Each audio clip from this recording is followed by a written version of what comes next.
So here's our conversation from last week at the same time. And what I did was just pull out quotes and find images to go with them. And if you want to upgrade the images or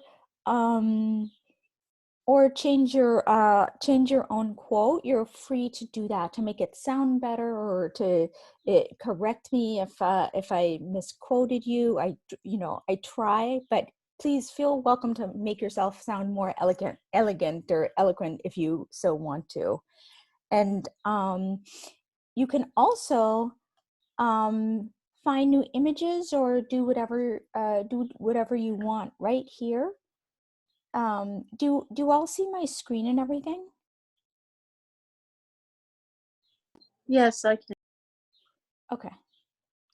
So right here in these three dots, they let you do a Google image search. So you can search for whatever you want, like this, and do it by keyword and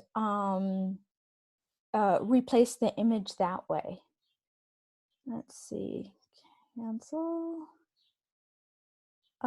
You can also, say for example,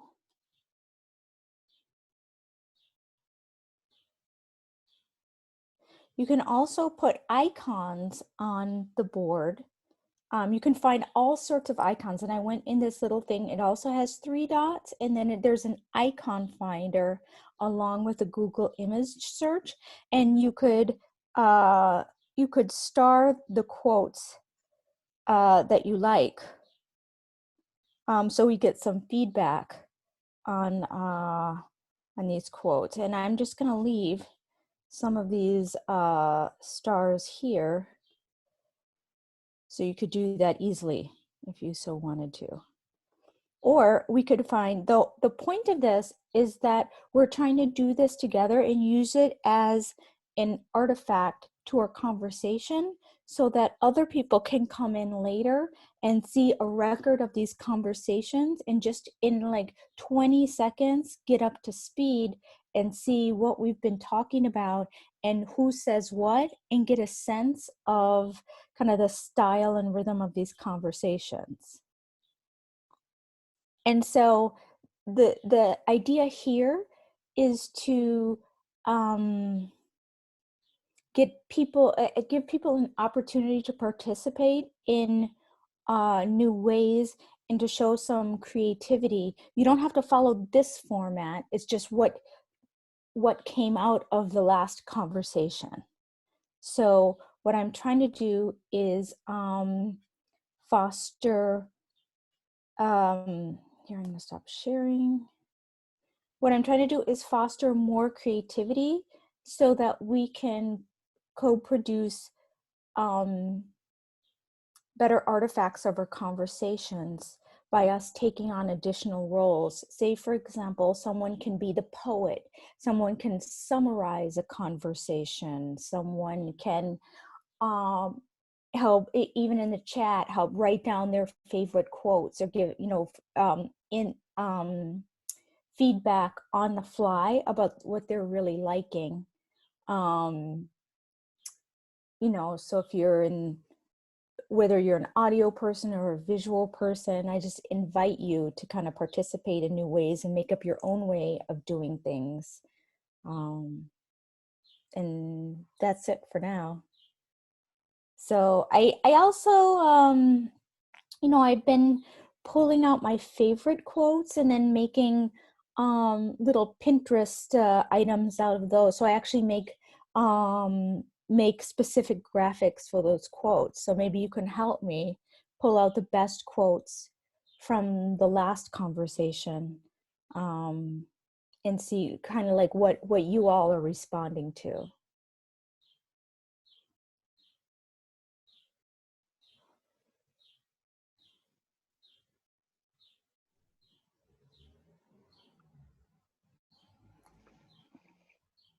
Well, I have, oh, go ahead, Jackie. I'm sorry. I just tried to register and I'm waiting for the code and it still hasn't come. Oh no. So I'm like so Can you excited. see it at least? It's not letting me in because it needs me to verify my email address, and I'm just still waiting Oh for the. no. Oh,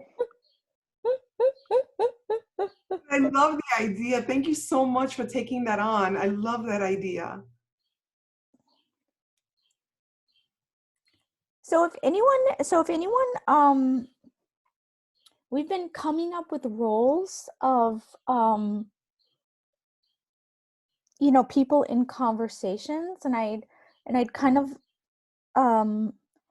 love to talk about that, especially like, if people are having roles already that we can identify. Like, to me, Jackie always seems like such a poet, and has like very quotable quotes all the time. And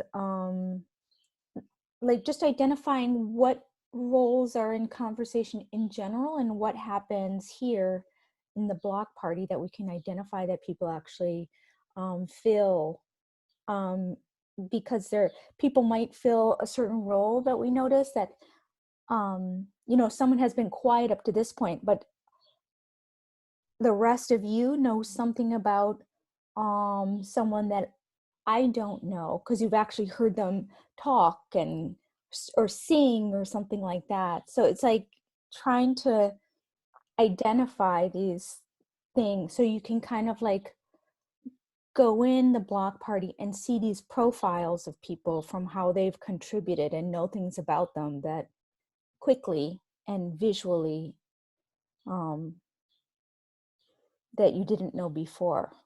So I just welcome you to be creative and to contribute ideas and to how I could do this better, how we could, how we could all kind of work together to do these conversations.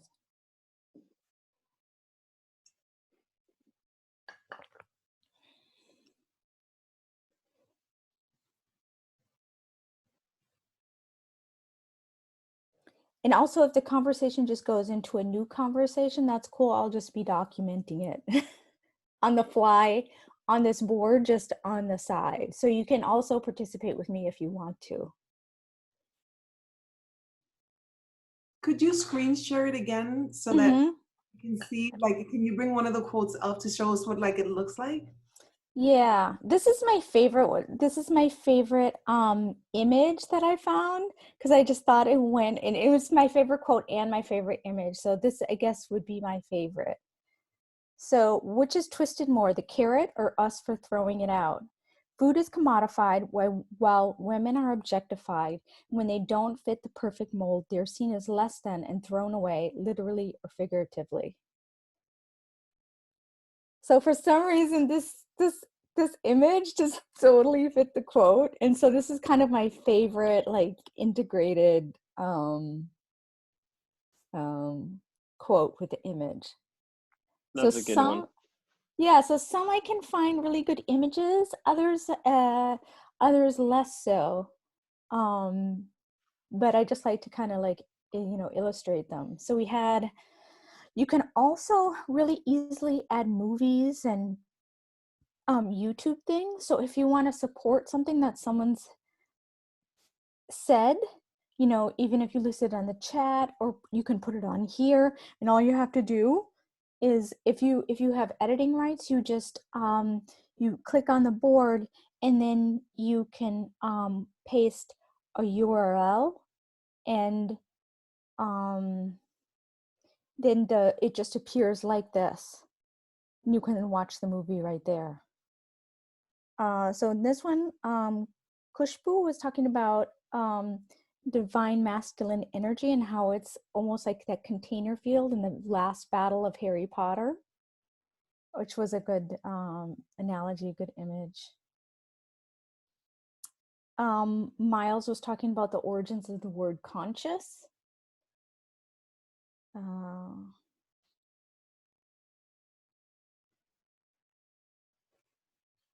This is Jackie. So yeah, you can You can always search for new images if you think of like allegories or something that would be more appropriate.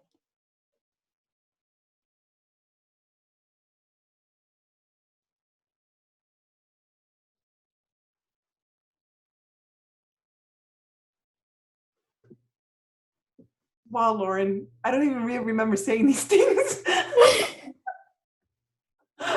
And Wow. also, if something is too personal and you don't want it on the board, you can always delete it as well, and that's totally fine. So I don't because I don't want to capture something that's too personal, and so you feel free to edit it. Well, blanket statement, anything I say on the block party doesn't belong to me, it belongs to everyone. So feel free. But I'm just grateful because I'm like, I said that? I don't even remember saying that. Melvin, this is your quote. Melvin. We can't hear you.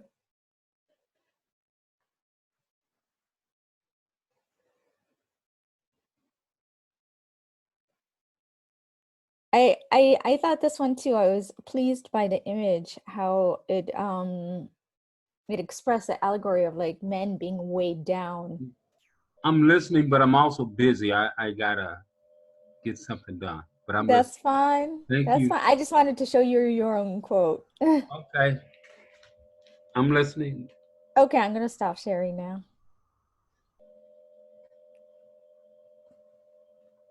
So yeah, that's what I'm doing while we talk, and anyone can feel welcome to add to that and to do their own thing too.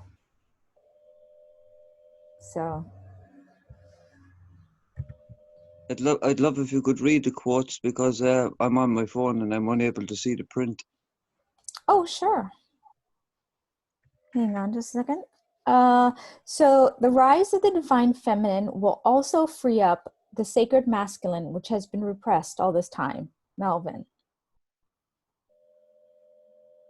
When I finally accepted my mother as she was, instead of who I wished she would be, I was no longer living in two realities. The divine feminine says, eliminate what is in your mind and be with, eliminate what is in your mind and be with what is.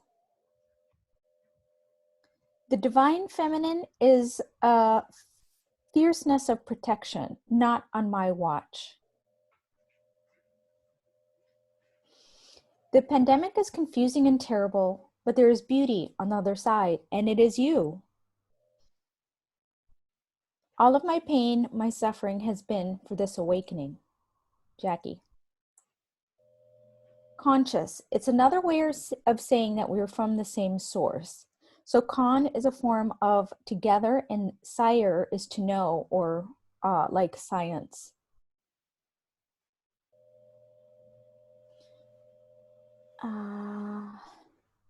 We're murdering Mother Earth's children. Can't you see her tears? She's eliminating us to save herself and her children.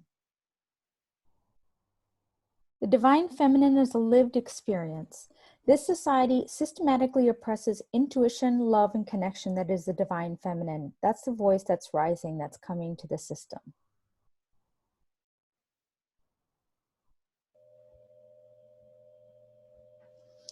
I kept trying to change myself to get accepted. Then I learned how to wield my power. That is Jackie.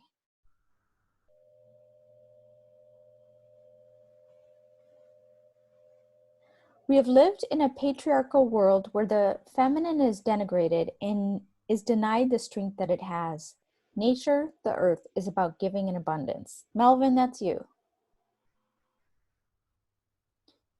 Regarding my sons, I'm in there in service of their growth and manifestation. I am not there to do, but rather to be and to create. They will tell me what they need. I'm just there to make sure that it happens. Jackie. Okay. Melvin, I'm gonna mute you because.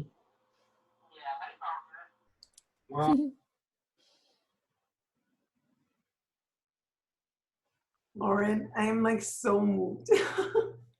Oh, good. Amazing. That's absolutely amazing because these conversations, they go on for hours, and we just talk and talk and talk. We know you share, we share, you know, we leave refreshed and exhausted. I don't ever remember saying some of the stuff. It's like, I'm like, wow, we really do have great conversations. Look at what all we say. Like, I don't, you know, when you're in it, it's just like, oh, this is fantastic. But like to see it there, it's like, wow, thank you so much. That's amazing. Thank you. See, You're welcome. like the super intelligence. It's so beautiful. Yeah, I mean, I think that, so this is what I'm about. Like, it's kind of like, to me, it's a spiritual practice of like being 100% in the moment, even though I'm kind of like outside the moment, like finding pictures and writing it down. But it's like respecting that what people are saying is important and significant and really amazing, and that it should be remembered and documented. And it's hard to do that after the fact. It takes a really long time. So what I'm trying to do is find methodologies that we can kind of co-produce these things while we're in the conversation. So it's not work, but like an art to do this.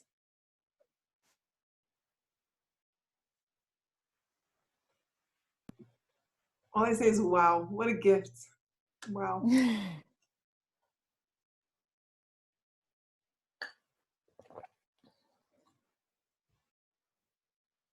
And I'd also, Nolan, if we recorded last time, I'd like to, if you have the video footage, to link to the video footage from that so someone can actually look at the conversation. And I would also run it through Otter and get the transcript. Sure. Yeah, I can share this document that so during each of the block parties, and some of the solution clubs, I've just taken like time-stamped notes of like highlights or when the conversation is like kind of when it's shifting or there's like a big moment. And then here, I'll show you guys. So what I'm trying to get in the habit of doing is, I need to get a link to share this.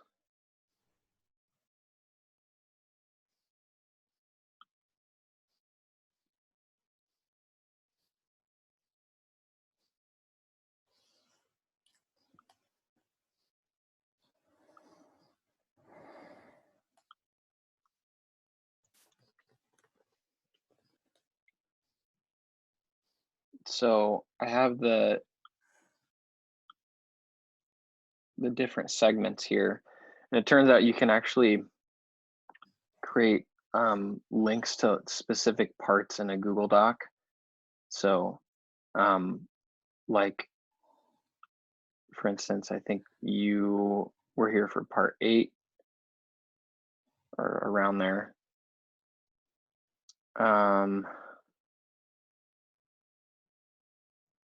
And so I just have like 24-hour Pacific time, and then all of these actually link to that specific spot in the video.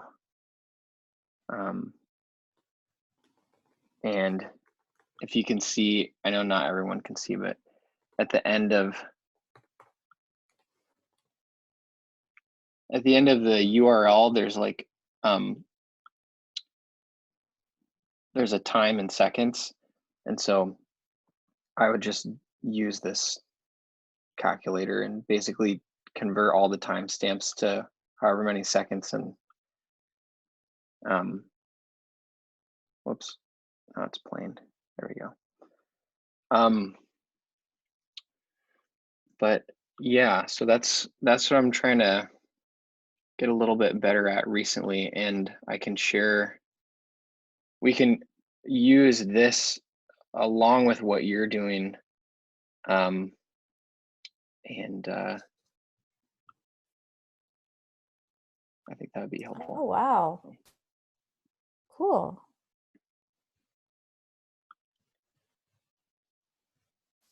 And I'll just drop a link to, so what I just showed you and sent a link for is from last week. And I'm just continuing to update on radish.org/block party or block dash party. There's like a list right below the schedule.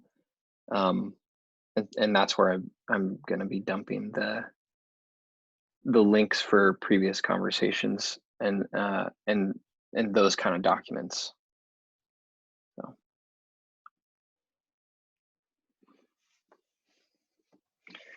Yeah, but we should be able to, I mean, I'm just thinking about transcripts.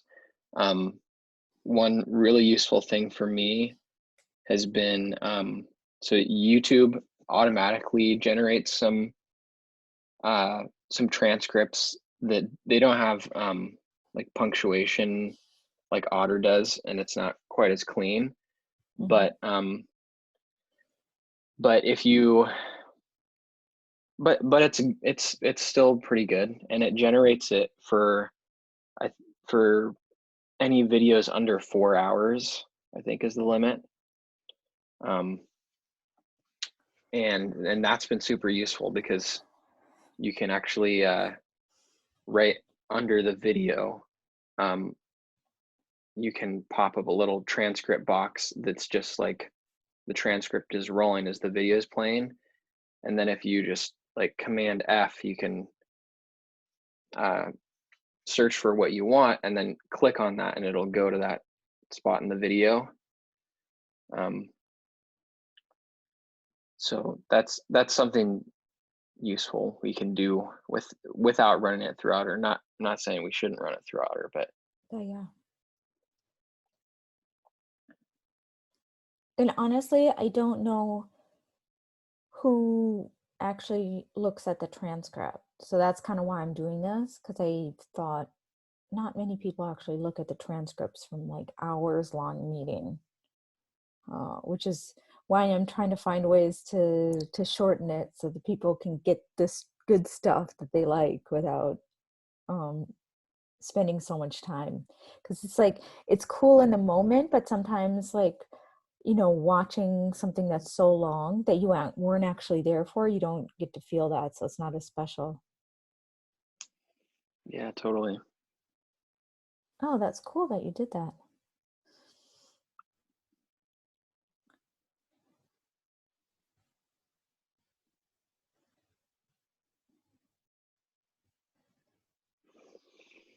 Yeah, I'd love for, maybe we should get in the habit of like if we, I mean, I feel like I do an okay job at capturing highlights, but I'm sure I'm missing some stuff that other people, they're like highlights for them. So that's the only really issue I see with it, is that it ends up being kind of biased by what, like, I don't know. I try to go off of like, if somebody else is getting really excited about something, I'll like note what they're talking about, but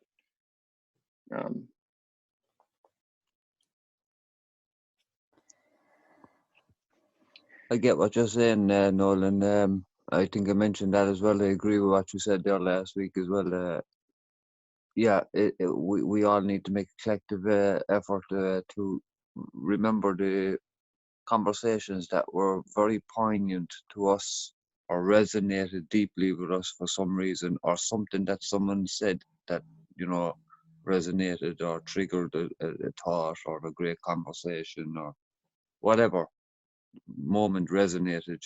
You know yourself, and we all know our individual moments, so we just need to figure just go back to that block party and time stamp the date and time for you. And Lauren then can make a meme of it, and you can categorize it as well. So we just all need to make a collective effort to do that. Cheers.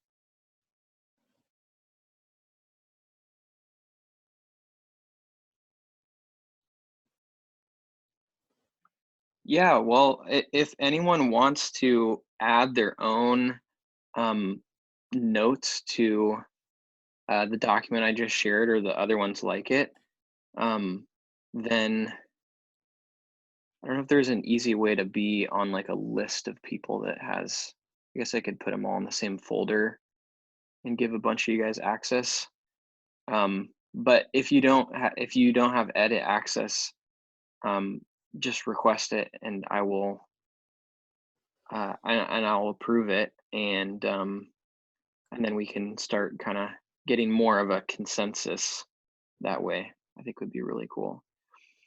And to kind of fall off of what James just said, I was inspired recently to go back to, I think it was block party number 3, and I was just looking back at the notes I took and like following along with the video, and I was doing it at 2 times speed because it was like really late in the night, and I could play it back at twice the speed and it was still totally comprehensible because we were tired. But but it was actually really cool to have that and look and like go back to it, and I got some, it's weird when you can actually like because we have such impactful moments, to be able to just like rewind the tape like on your life is kind of how it feels, you know, when you've recorded so much of it and you're just like, yeah, oh, I'll just go back to that. Yeah, I remember this one specific moment that was really impactful, and you just watch a replay of that. That's pretty interesting. I definitely want to help make more of that happen. Can we start sharing them, Lauren? Like as we're promoting like the segments or like the 24-hour block party, can we start sharing them? Because I just the images, what you've created, I think is so beautiful. It's Yeah, absolutely. That's what it's for. perfect. Oh yeah, that's awesome. Because I don't like to watch recordings, and I do sometimes, and I'm just like, oh, I hate watching myself on screen. It's so hard, but I like the memes better than just like I go back and I'm like, oh god. Oh, I'm so glad you did this, Nolan. I'm putting all of this on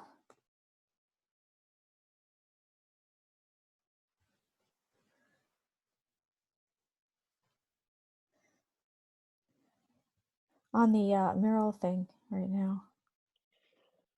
Well, if anybody has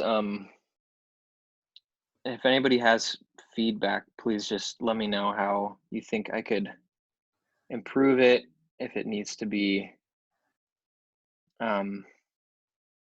if it's confusing in any way, or I can just spruce it up somehow. I definitely need some help to generate these though, because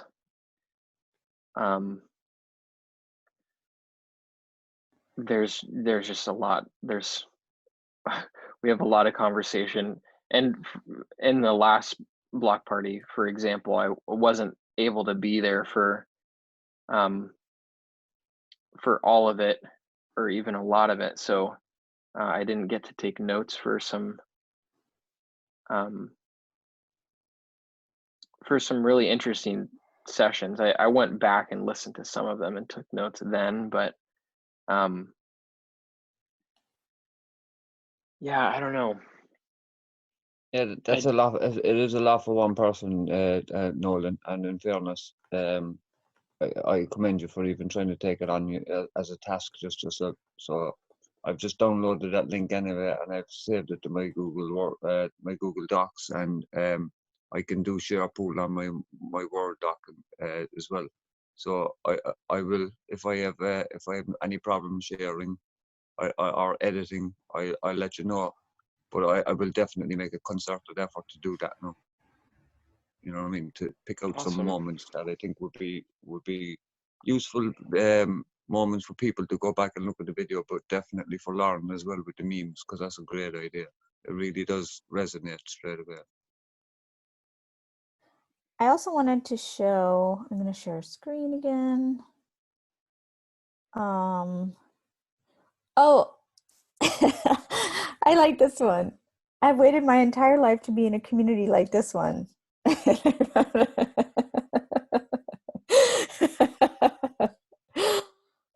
Yeah, so what I wanted to show you, okay, so here I have added the original video and some highlights that Nolan wrote right here. So that kind of makes it complete. So I put a little sticky note. You can make sticky notes. It's really easy. Just this icon on the left, you just push it and it lets you put any colored sticky note. You can also, with this little comment icon, you can add a comment, and we can also tag things on these documents. So if we have like a lot of conversations, like I could, you know, you could tag people like that. And you can leave messages to people as well. So that's something that we could use. It's pretty powerful. That's super cool. Yeah. Is there much of a like do Miro boards work together in some way, or are they? Yeah, You know what I mean? and I'm actually trying to make a pitch to Miro to get a team account so that we could all make up like a bunch of Miro boards and hook them together and have more fun and play with them. And Awesome. And can I see the board again? yeah, sure. Thank you. And I also posted 2 links. One of them is super easy. You can just go on and look at it yourself.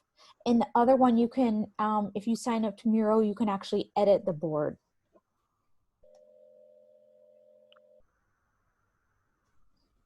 You have to have an Apple product?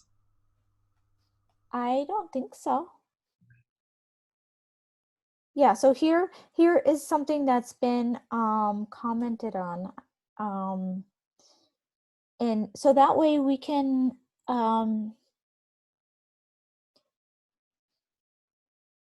actually, in the block party, we can have these conversations where someone can get up to speed with what's been happening so far. We can actually continue conversations where they left off, and other people, if they miss a conversation, can come in, they can make comments, and then we can review the comments together that people make, so they feel like that someone's actually kind of listening. But we can use these boards as kind of a touch point. And I'm not committed to Miro. This is just a tool, and we can use other tools as well. And maybe some of you know other tools, and you're welcome to say those if you know them, or different things. So Melvin, I just showed how you can make sticky notes and put them everywhere. I have made you can do comments on people's stuff by this comment thing, like this. You can use @ to mention, so you can actually leave comments for specific people. We can start tagging these. I didn't tag them yet, but you can tag them with someone's name on them. So then you can do searches later for people's quotes, and you can find them on the board when the board grows big. And Melvin, just so you know, because I'm not sure if you were looking at it before, if you go into these dots, you can find other goodies. Like you can search for images. Say, for example, if I put up an image and you don't like it with your quote or someone else's quote, you think you can find something better, you're welcome to go search for something. Or you can search, this allows you to find vector icons, and they have a ton of icons if you search for something. Like,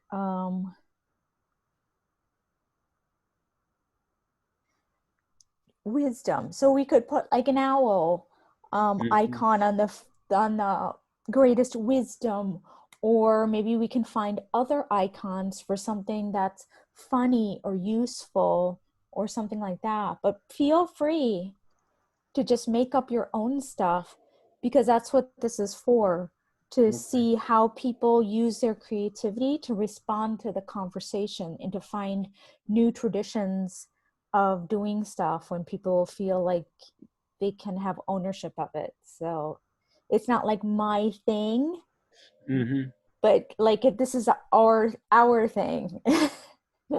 Collective intelligence. Yeah, that's what I'm going for. But sometimes when you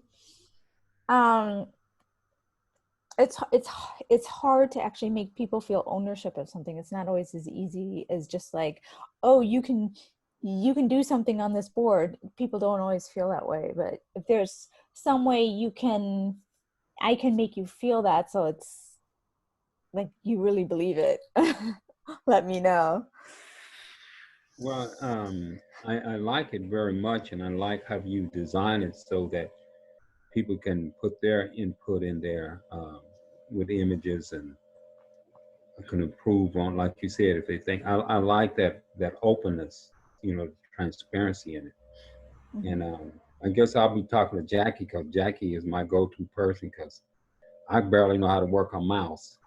And it's possible too that we can do audio as well, like make one idea might make maybe to make podcasts of just collections of the greatest clips. So just like short little compilations that are kind of like this, except in audio form, that people can just listen to, like a constant stream of wisdom. Lauren, Yeah.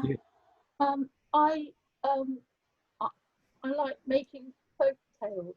You know, like to imagine into the future on different subjects. I did one recently on animal cruelty, animals in entertainment, done in traditional form, folk tale, and exploring. You know, it was a solution story, that particular story, and I wanted a space to for people to add a folk tale about different aspects like farming, sort of exploring into the future, stretching into the future through the little folk tales, because they're very short. You can be deeply, deeply philosophical and at the same time very, very simple. A child would understand it. So I was wondering how, like, say, if I take that one story that I've got to hand, which is, it would barely fill an A4 paper page, and with a small illustration, and how would I fit that into that Miro thingy? Oh, you can just copy and paste it on. Oh, it would be great. That's fantastic. I like the little owls, the little teacher owls. The little icon. I could, have different owls for different ones, and then people could add their little folk tale that they're inspired by. They've been thinking about the work issue, and then they can write a tale. There was a farmer's boy long time ago, but the thing about the folk tale is it's timeless. It's in no time. So it can be the future, it can be the past, it can be all times at once. So it frees you up to go into an exploration of perhaps complex and difficult things, but with the most simple language. Mm-hmm. So that was what I'd like to bring to it, really. That's great. And so the point of this is, if you put a folktale on there, that maybe an artist will come along, because I'm, trying to invite visual artists to this hour, although I haven't done a very good job so far. Someone might come along and just be inspired and then just do an illustration to go with that. Yeah, or somebody, an actor, could come along and perform it, as an audience. Exactly. Or do a little video, or James might do a painting of it, as like the folk tale as a story painting, or any form of creative endeavor that you care to imagine, really. Yeah, brilliant. So properly collaborative, brilliant. I have this idea for I've called it a hash bin, which is a document just like a Google Doc. It's the simplest way that I can think of doing that. If someone has an idea, say if you have an idea for your story, you can kind of turn it into a hashtag and then make a Google document just for that hashtag. But it's like passing the hat around at church for a donation, where you say, I have this idea, here's this hashtag, and you see who donates to it, and they can donate in whatever way they want to. Say they're a improv group, or a videographer, or a marketing person. But anyway, they just write down that they're interested in what they would give to promote that idea. And so anyone can come along who likes this idea and just find a list of resources that they can utilize to promote this idea.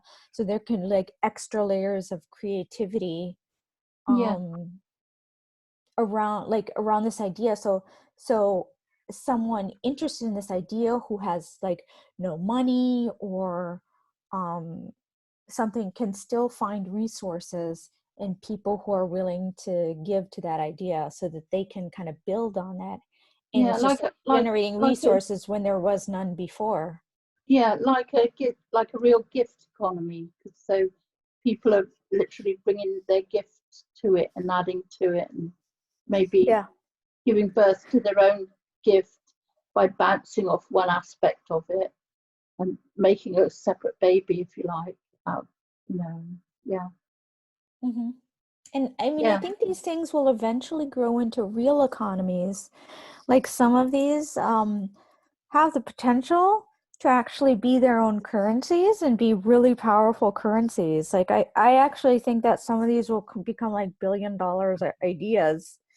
But what I'm trying to do is kind of at least make a record the best we can of kind of like who came up with these ideas and who kind of built what. So we don't have sophisticated tools. Joachim from Dig Life calls this a social ledger. And we're trying to get better tools to kind of track who did what and who contributed what. So if something actually made money, if an idea actually made money, to kind of reward the contributors and the people who did a lot of the work. Because sometimes what happens is an idea, once it gets to the point where it makes money, then only those people at the top actually get that money, and the people who contributed along the way just get forgotten. So I'm just, even in like an informal way, trying to attach people's names to stuff and move it along, so you can kind of see each part, who built it up from the beginning. And I mean, so I think it just starts with at least giving people credit, and you build up the tools so that they can get more and more from that. But even just having people with ideas get credit for their ideas, that's a huge step forward, because usually they're just forgotten along the way. Yeah. Or you get a sort of somebody with a kind of a strong taker mindset, and they take it and they also end up believing it's theirs, and that it was built without any assistance from anyone, because it's to do with the mindset that they have. You know, you've been there, haven't you? You know that one. I know the mentality, but that's, I mean, it's just like, it's just a really deep insight there. Yeah, I think that happens. I think that happens all the time. People do. They hear, like, you hear an idea, and then you totally forget that it's actually not your idea. Yeah. It happens all the, and you know, people who get credit for ideas are a lot of times, they're just the most charismatic person who that idea kind of passed through, or they have access to like friends in high places, and so it seems like, wow, that person just comes up with so many ideas, and sometimes none of them are original. No. Well, it's very hard to come up with something truly original, isn't it? It is. It is. Well, oh, Imre just unmuted. I was gonna cue him in. Yeah, I had my hand up for quite a while. Oh my God, I'm sorry. I've just been talking. That's my bad. I'm sorry, Imre. You're really bad, Nolan. Anyway, hi, Lauren. I just wanted to tell you that since you put the link into the chat, I went there, I registered, and I can't get in. You know, I I sent the email. You know, it's not coming through. Yeah, yeah. You know, and you know, I registered twice. Twice. I put my name. I put my email. I put the password. I created a password, and I get no response, no nothing. And I tried to reset my password. I said I forgot the password, and I get no message, no way to get in. You know, I have no clue what's going on. I'm in the void. Okay, I registered. I sent it. I tried to get something back. I got no feedback, nowhere. So I don't know what's going on. And I'm with Gmail. Shoot, there's also so I sent 2 links, and one of them you should at least be able to view it. I don't know if I can troubleshoot, because I looked and I didn't see a request from you to get in. I viewed it, but Okay. you know, I did the other link first, and you know, I figured I should do the other. I should register first and then go back to viewing it, and I guess that's not going to work or something. I don't know what. I don't really know what I should be doing. To tell you the truth.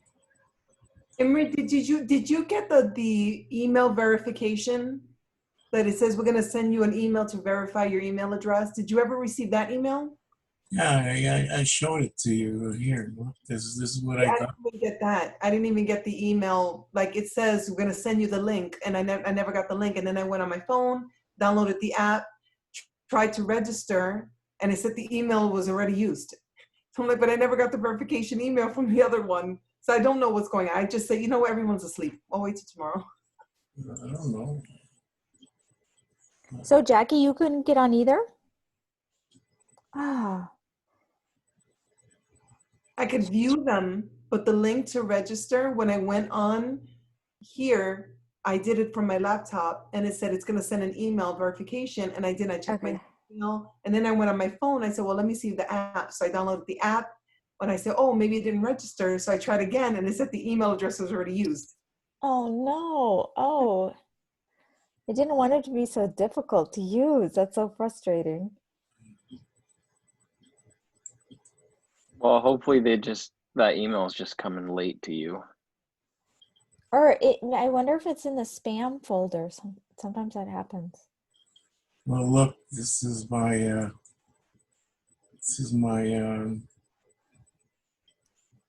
inbox here. You see that?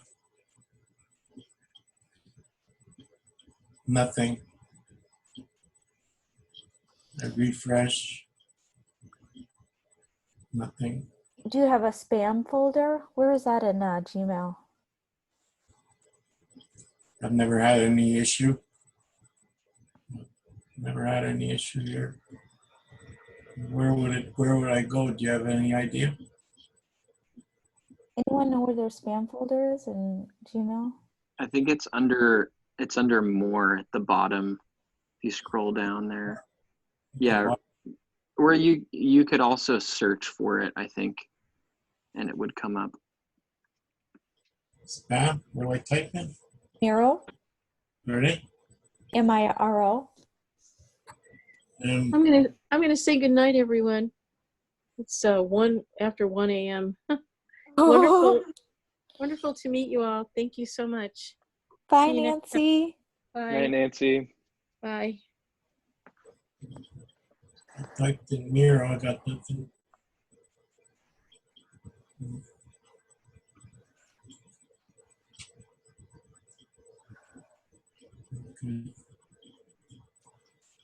Okay. Oh, hey, Phalan, how are you? Hey, you're muted. And I can only see up to your nose. Okay. Can you hear me? Yeah, but I Yeah, want to see your eyes. I know. I was just having the conversation, so Oh, no. my eyes are a little puffy right now, and the final conversation. So sorry. Oof. Oof. You know. Yeah. Anyway, so I guess I'll just drop it. So I don't know what to tell you, Imre. So Phalan, I made a Miro board of our last conversation. And so what I've been doing is, and I just posted it in the chat. Okay. And so I've been trying to use Miro as a tool to kind of find images for conversations and make kind of a command and control center so people can find images and use icons and link to media and maybe even like corresponding podcasts. So our last conversation was at this hour was on the divine feminine. And so I was just talking about how we can take on roles in a conversation to do peer production and trying to make better artifacts of our conversations in the flow of the conversation. By people embodying different aspects or Yeah, occupying the space. yeah, whether that's like poets or Sumerians who summarize a conversation. You can see that in this conversation, Nolan was taking notes and kind of gave a blow by blow of what was happening in the conversation. We have the original video that you can look at, and then I pulled out quotes and found images for them. And then of course you can make comments on people's quotes. You can star them or put icons on them to give your reactions to the quotes. Okay, I'm still trying to pull up the Miro board. Okay.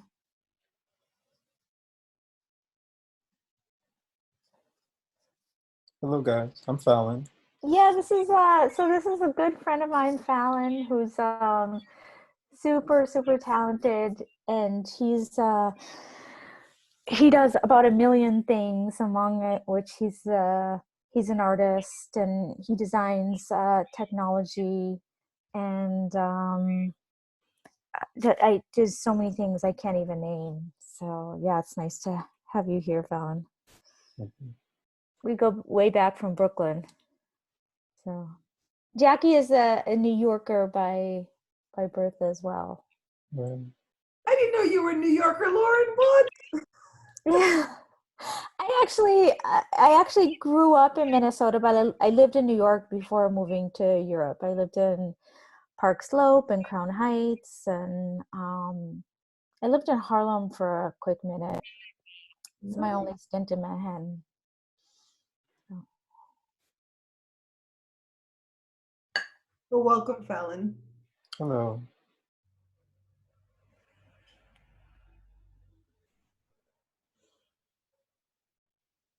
Who's that just said welcome? Said hello. That was me, the New Yorker. Imre. No, it's Jackie. Jackie. Okay. No, you seem like you were gone from the list of folks. Okay, yeah, I see you. Okay. Wow, there were more people there. Hello, guys. Hey, welcome. Nice to meet you. Nice to meet you. And we also were just joined by Libya. Welcome, Libya.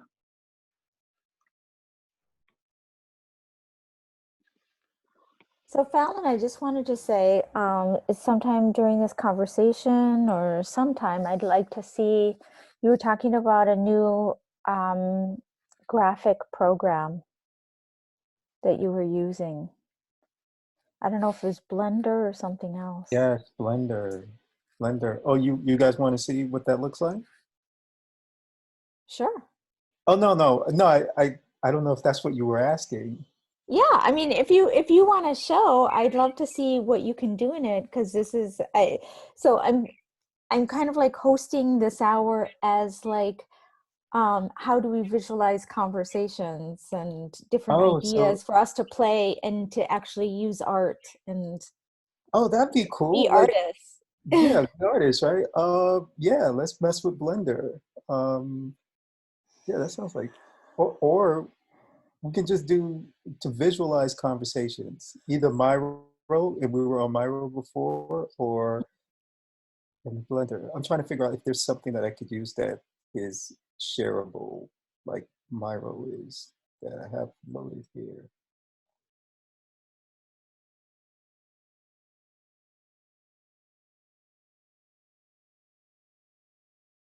No, not really. It's Photoshop, and I don't know why Miro isn't starting. Yeah, everyone seemed to have problems with it. Okay, so I'll share my screen if you like. To show us Blender? Yeah. Okay. Is that what you guys want me to do, or I don't know? Like, if you want to, I'd like to see what we could do with it, because it's a free program, everyone. So yeah, free program. Hold on, let me share my screen. Nolan might have to give you permission to share your screen. It should be working.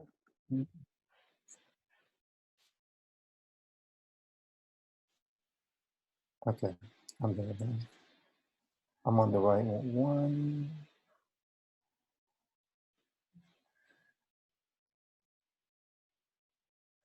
Oh.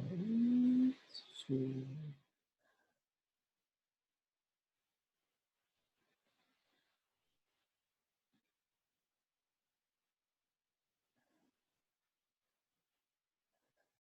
Okay.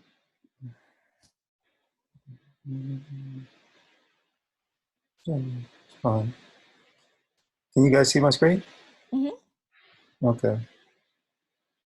So this is Blender, a 3D program.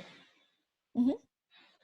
I'm just learning it myself too, so you guys have to bear that in mind. Yeah.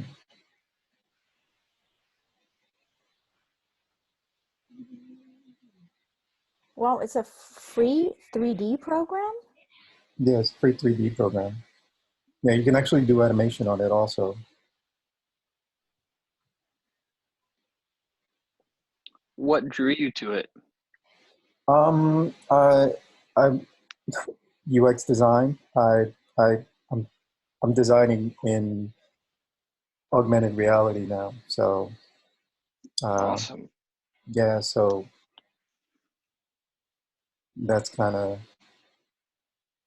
space you have to work on with this. Um, you do all types of stuff with it. Let's see. So Phalan, what Phalan is working on, he's trying to represent knowledge and data in more intuitive ways and do that through art. Yeah, I would love to know more about that or see more of your work, Fallon. thank you. I definitely have no problem sharing sometime soon. Just working on a couple of things that are a little bit proprietary right now until like we really get a handle on it. I mean, as far as like that particular work, it's still a work in progress. But a little bit about it. What I've been trying to do is render a representation that would allow people to see themselves as data, um, see a representation of themselves in data, and be able to compare that to other data sets to gain better self-awareness and awareness of the environment around us. Kind of like a calibrator in a sense, where what you're looking at in terms of who you are, your demographic makeup, certain things that we acquire through polling and just questions that you that you ask this thing and the answers that you give in exchange for access to a broader data set that would represent how other people might feel within the context of Like, remember those surveys within that any context. remember when Cambridge Analytica used to send out Yeah, those surveys and people were like, oh, a psych survey, that's super fun, and they filled it out.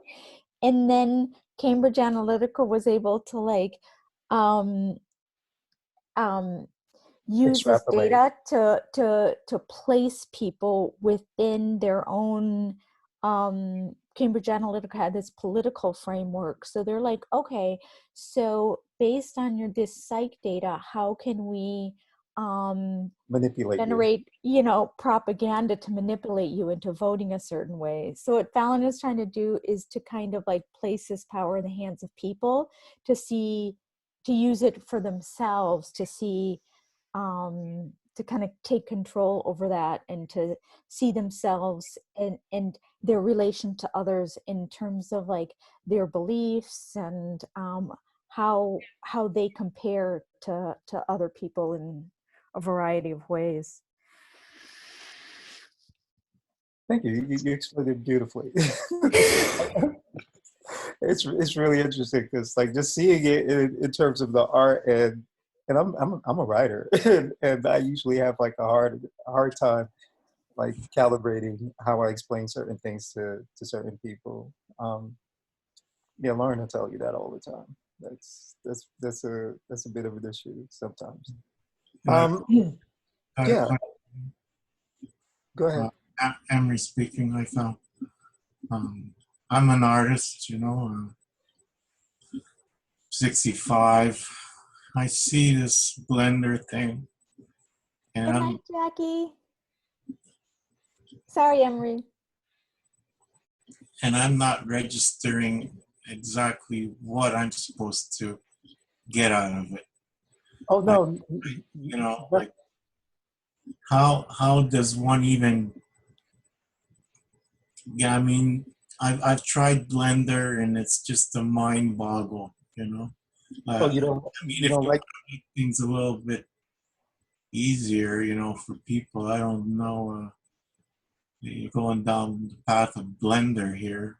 It's, yeah, it can be a little bit much. So maybe Blender is not the best idea because I'm over here trying to feel inspired, like to do something with this. And yeah, but I'm trying to see it, and I'm not particularly, inept. I kind of get things, but no, what are you trying to prove there? Like, I'm not doing anything with Blender. It's just odd. It's just like No, I mean, it's fun. Phalan, so this box does not represent this data stuff. Phalan was just showing us Blender, and then we started talking about this. So there's actually no relationship. no connection.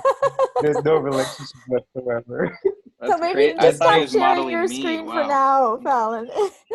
No, By the no. way, Maybe I need to close it because it was like it was just got Serious. distracted. We were talking about stuff, and but Fallon is looking for input in how you represent people's thoughts and data and visual stuff. So Fallon, I do think you should just put together something, some things, or show us some things of how you've tried to do it and get or feedback. how I've tried to do it. Sure. Let me see. Da-da-da-da. Okay, sure. Let me share XD.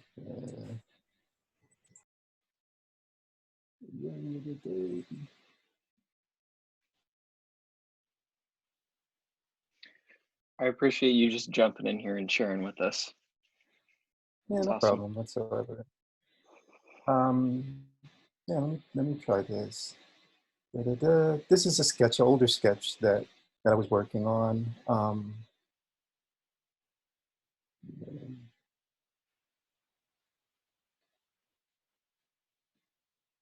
This is why I'm stuck and I need help because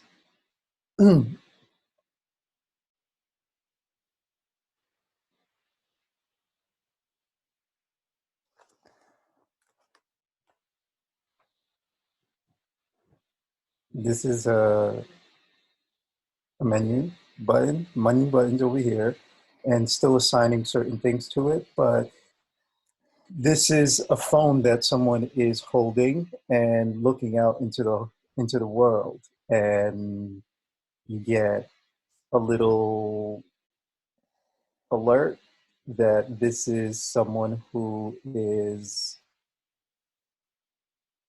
within your network, and automatically like it'll pop up and show how many people who are connected to this person within your network and how you're connected. So in this particular case, this person who happens to be Jason Phoenix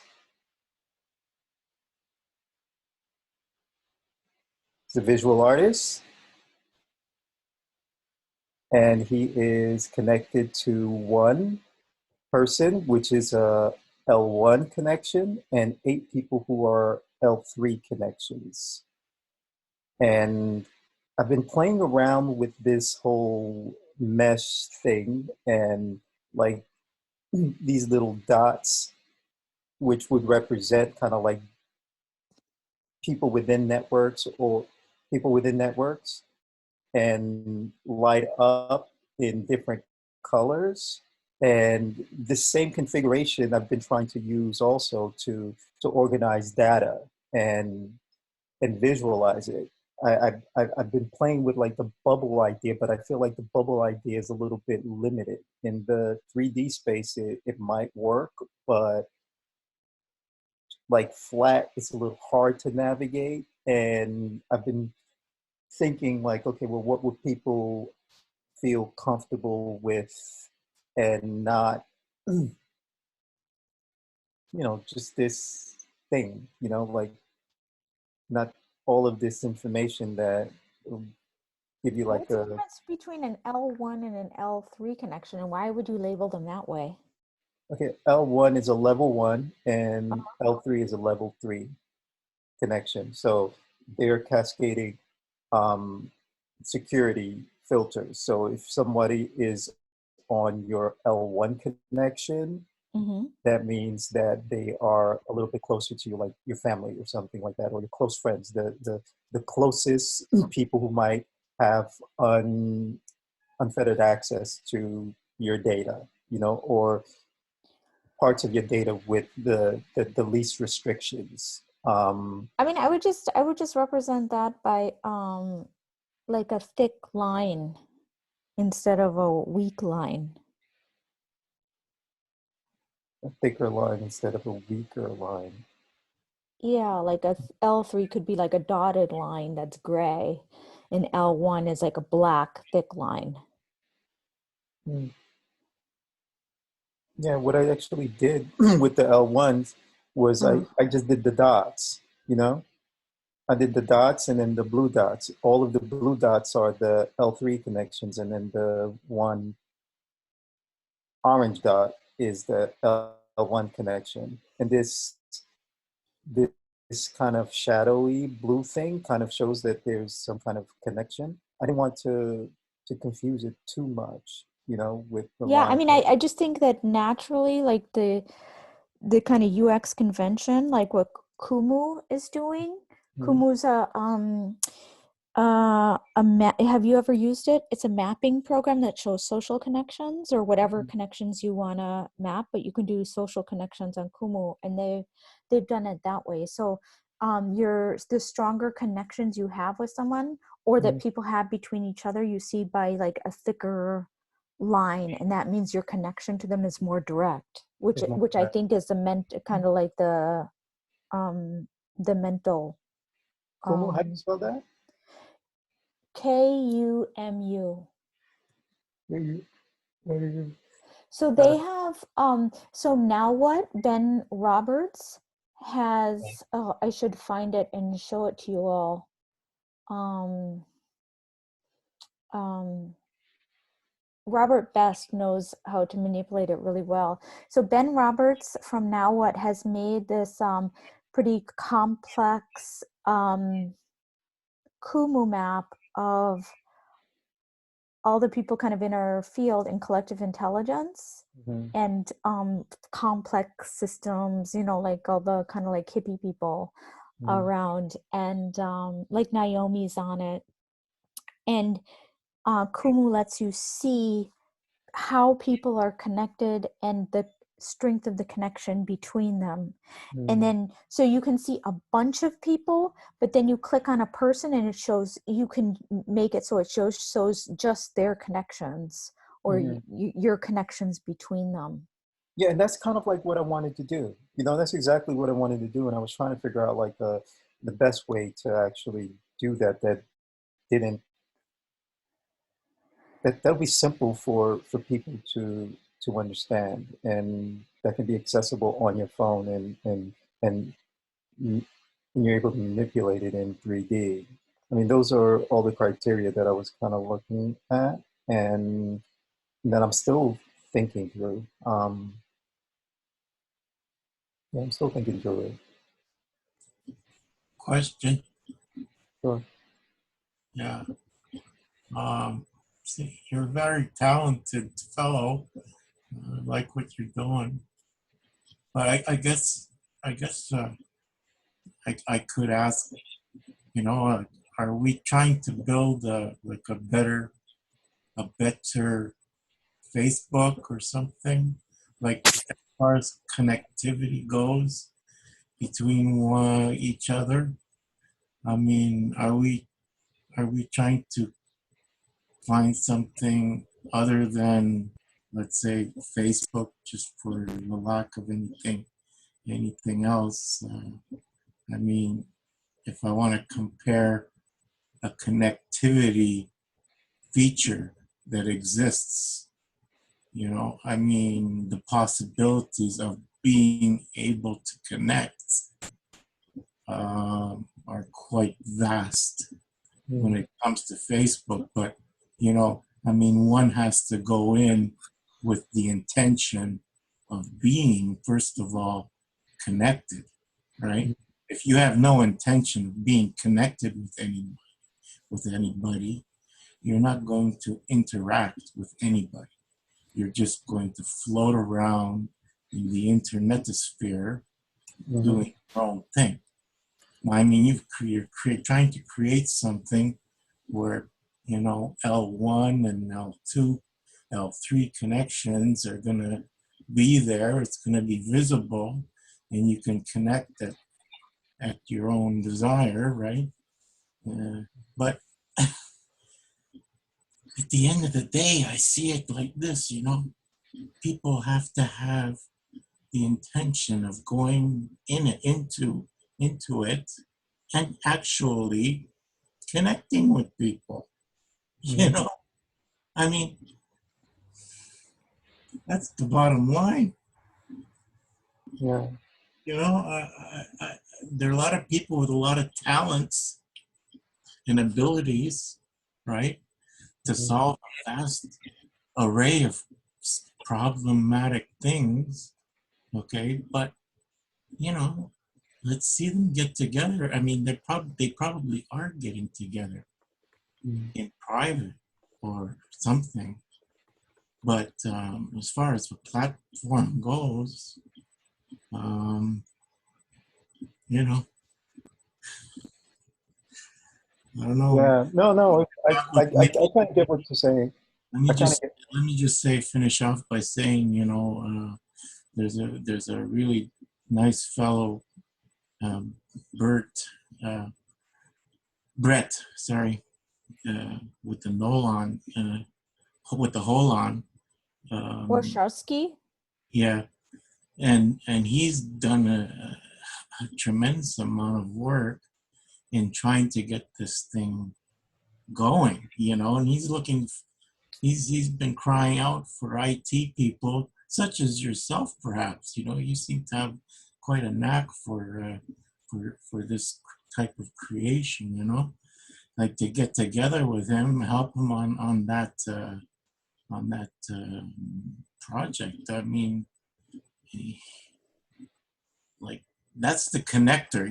We could be connectors, right?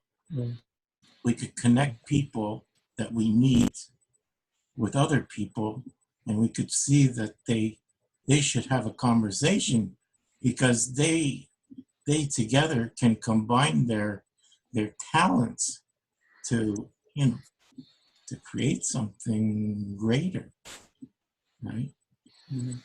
That's what I think lacking, to have real connections made.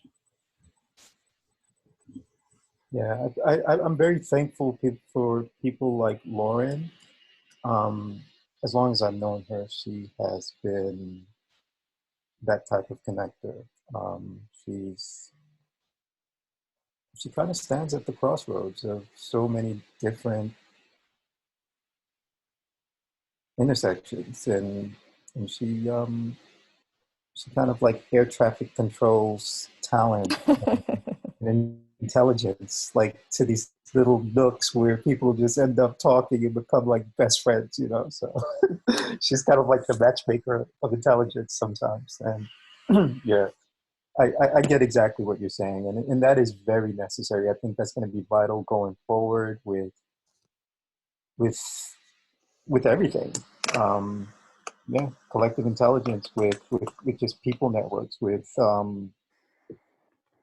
just how we're going to generally have to evolve to do things on this earth. Yeah, so I'm gonna stop sharing now because like that was kind of like my little share. If you guys wanna like go on Miro and do something, I don't know. Yeah, so Nolan posted a Ben Roberts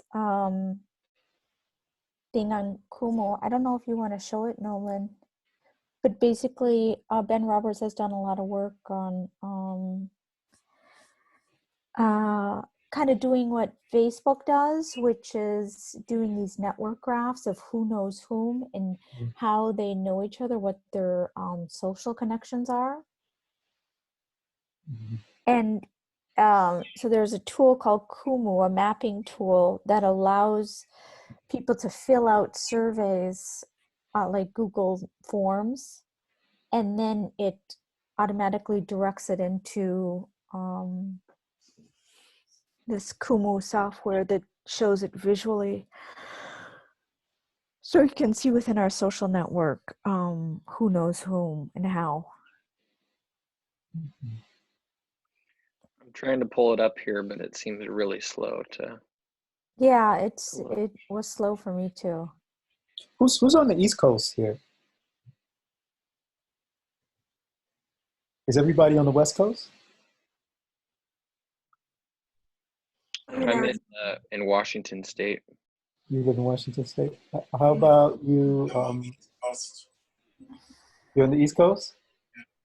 Okay, good. So I'm not the only one who's like 2 o'clock in the morning here. Emery, where are you? Montreal. Montreal? Okay.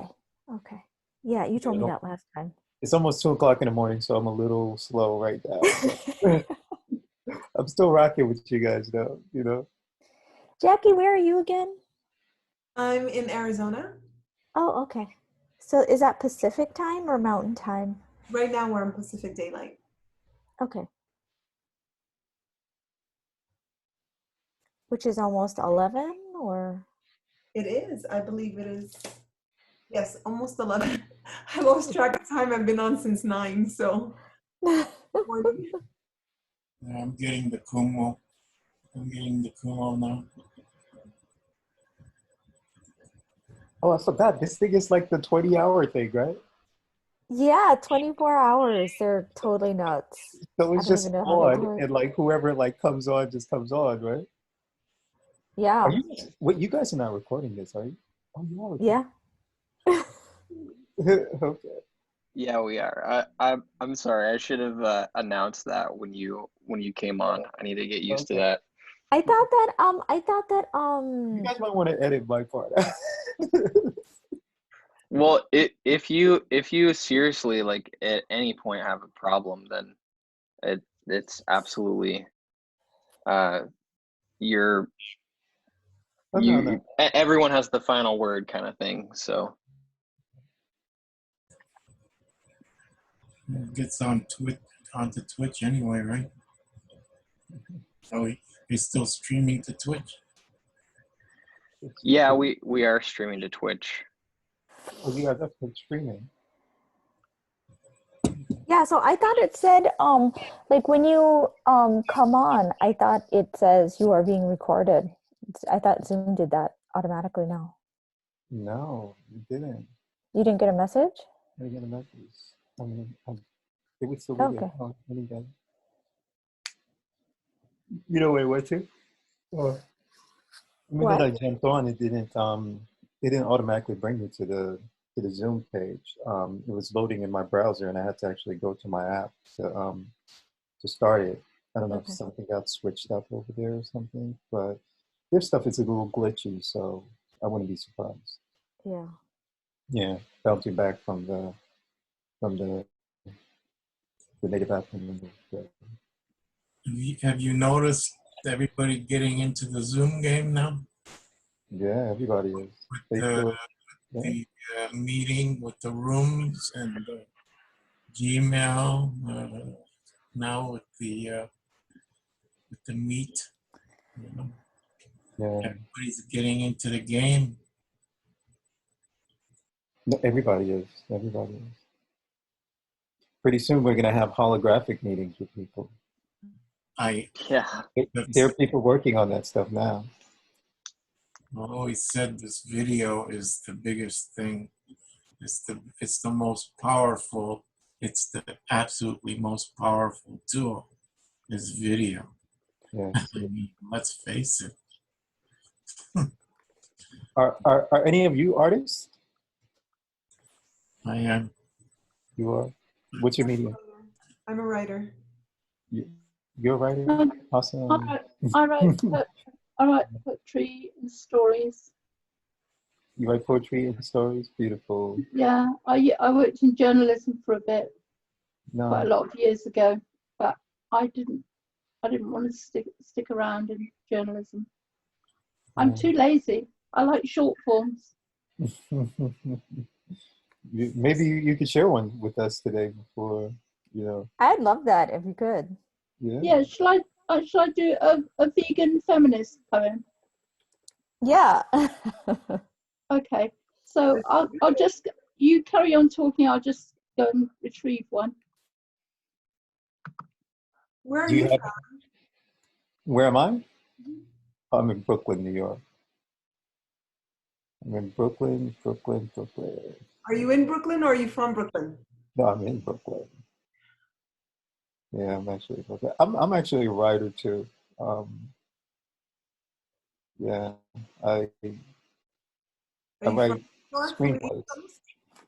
East Coast, huh? Are you from New York, from the East Coast at all? Yeah, I grew up here. I went to school in Florida, but I was actually born in Haiti. Nice. Yeah, in Haiti. I've been here like really, really young. Came from St. Martin to here when I was 4. Okay. Yeah, so I've been here for a while. Nice. It's just nice to commune with New Yorkers. Yeah. This You home. sound like a New Yorker. Do I? No. Yeah, you do. You sound like a serious. I thought I got rid of it. Nah, I think it's there still. Just a little bit. Sorry. Nolan, you didn't tell me. You can I didn't notice. Hopefully you could share something too, something that you've written. What do you write? Shall I read it out? Yeah. Please. Okay, so it's very simple. It's just called Vegan Feminist Poem, and it's got a picture of a cow wearing the handmaid's outfit. Did you hear me? Yeah, we can hear you. We're listening. Okay. So, to him I was a piece of meat. He checked my legs, he checked my teeth. He drove me off to a secret place. He knew I sensed it wasn't safe. He stopped the truck, he got me out. But then I heard my sister shout, "Run for your life, run fast, run far.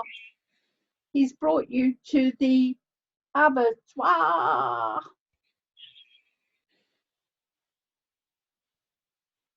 That's it. Nice. Thank you. Thank you for sharing that. Would you like to share another one?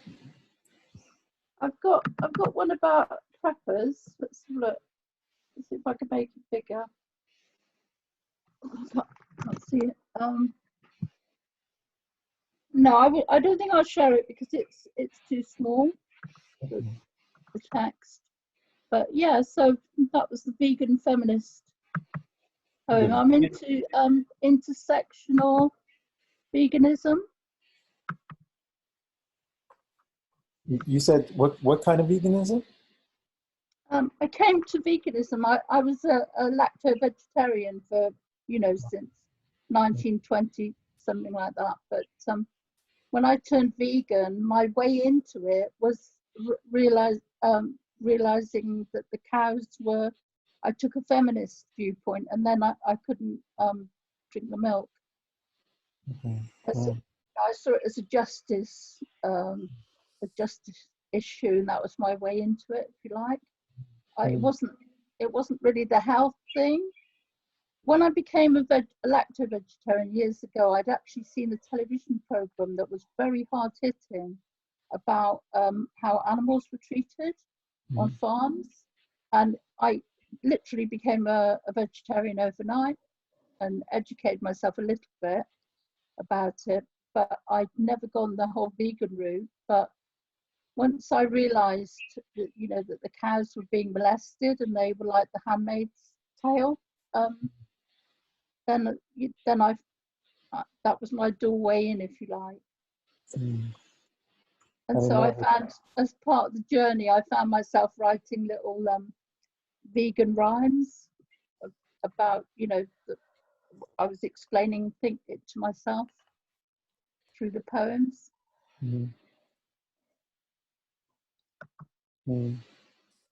Interesting. Thank you for sharing. I could share something if you'd like. Yeah, I'd like to hear. Yeah, I love it. All right. This is my my little bit of my little bit of work here. Hang on. Share my screen.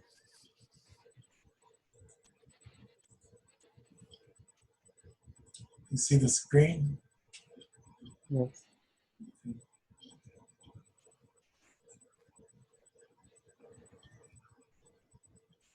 I do a little bit of writing. It all started in 1955 when one breath was taken from this world. So that's a little thing I've written.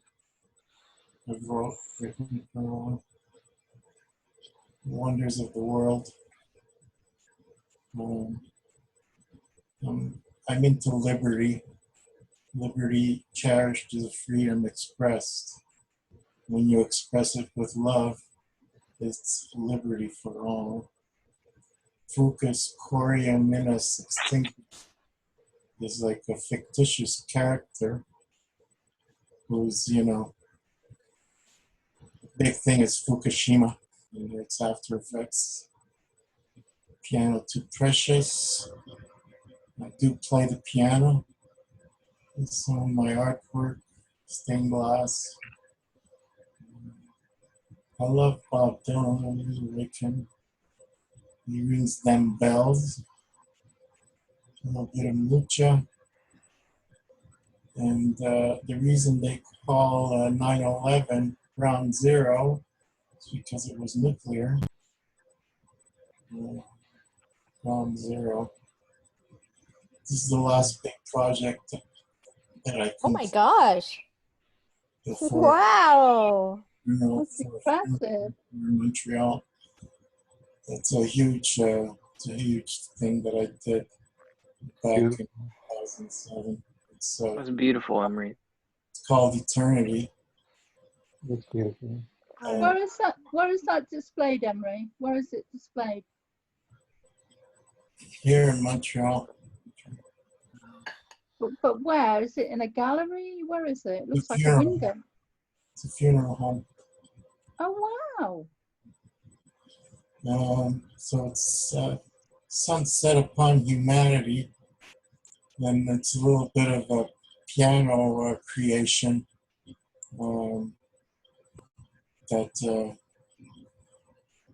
that I composed on piano. were you commissioned by the funeral home? Yes. I used to work in a funeral home. I used to be a funeral arranger. Right. It's it was my last big job. Since then, I haven't had any big works. looks beautiful. So this is like a little piano piece.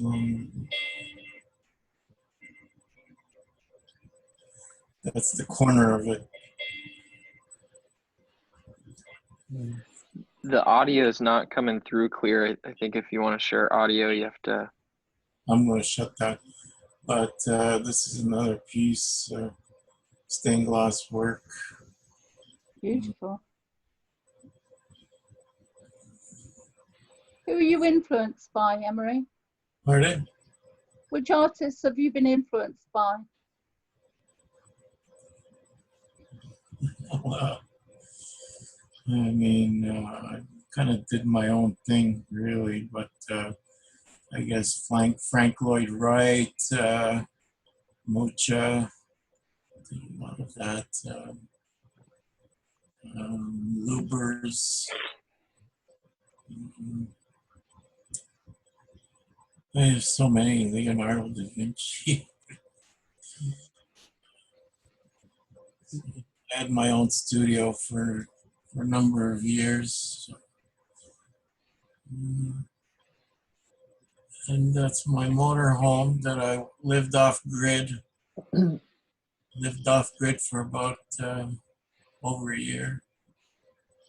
And there's a little video I did about it with some more piano stuff. It's just, I mean, it's just a small little segment, small little slice. I mean, it's been 35 years of struggle, you know. Not really work because I enjoyed doing what I've been doing. Yeah, I think it would be so cool. Sorry. Would it be okay? Would it be okay? I've only just discovered where the share screen is. Could I share something on screen? Sure. That'd be great. If I can find it. What's happened? Oh, it says share. Then what? Oh, okay. I've got it. Yeah. So I want to go back. Go there. Go there. So this is so that little verse I read out, that there it is there. Can you see it? With the picture of the cow. Yes, we can see it. Yeah. The vegan feminist poem. To him, I was a piece of meat with my life. So actually, I was in a very dangerous situation once with a man in a truck, and so I used that, you know, and identified with the cow, which isn't a great thing to experience with. But you know, that was my journey. That was literally my journey, in that little ditty there was my journey into veganism. That was the doorway, that cow. Thank you for sharing. Thank you. How do I get back? How do I like stop? that. Yeah, got it. Do you want to read anything, Jackie? I write short stories, so it would be longer. I can share something for next time, and I'm really shy about sharing anyway, so I'm just shy in general. I'll prepare next time for a share. I posted a little something that I wrote and shared it. I didn't think that you guys would really want to listen to me read. Oh my gosh, I'd love to hear the artists share their work. I mean, there's nothing more to me to add the vibration with the intention and the creativity all in one. It's powerful, but no forcing. If you want to read it, I read it. It's beautiful. But if you want to share, that would be lovely. By the way, Wakelet is a beautiful site there to share stuff. I don't know, you all should check it out because you could write articles, or you could write your story, and you could post it in a collection, and it's really nice. You post pictures, you could post video, you could, like what I was showing you, and you could have a whole bunch of them, unlimited amount of collections. You know what I mean? Yeah. And you could share it easily. Very nice. Mhm. You should try it out. You posted a link to. Well, I can post the link for you of mine, and you could just sign up. You could sign up if you want. I'll post it for you. This when I wrote this, what I was actually thinking about was, and I think I had a conversation with Lauren about it. I You thought did. that it would be so beautiful if we were to look at cultivating a new space for humanity to work on our shit, you know? Um, do the tough groundwork that needs to get done for the future, not to approach it from the standpoint of it being a task, but it being a preparation for a feast, a wedding feast. Like a wedding feast is celebrating a compact that is made, and we don't know where the future is going to take us. We don't know where we're going to go, but I guess the future generations that do decide, we can actually do the wedding planning for them by laying the groundwork. So, and this was written during the time of COVID, like when it first emerged. I said, as we're beset by the present, I humbly offer that we not view the future and the passing of eras as reason to lament our certain inevitability. Why not take to the task as a wedding planner would in planning a feast? Of course, the hall must be perfect, worthy of the guests that will arrive. The food, plentiful. No shortage of drink for bright eye. The atmosphere light, with lush, with abundant life. The compact illuminate, the trajectory set. The sacred hold that must be held as we peer into the great unyielding is the feast. Let's prepare for it, with meager ends or with the bounty of the king. The love we make space for is what will arrive. And of course, I'm talking about the planet and fixing all of our shit, hunger. Like, let's take care of all of this stuff before the future comes, you know? Let's make sure that we make provisions for whatever needs to be great. Phalan, that's what I don't know if you were here then. That's what I was talking about with writing the future, trying to write our future in folk tales. It's a very simple, traditional form, and it's a very established form, so that gives you a lot of freedom within it. Mm-hmm. But also you can take all these elements of the new world that we need to build, the farming, the work, the money, or the means of exchange, the trees, the nature, the farming, the vegetables, and you can find your way by groping your way in the writing of the story into the future. Mm-hmm. Yeah. Can I just share?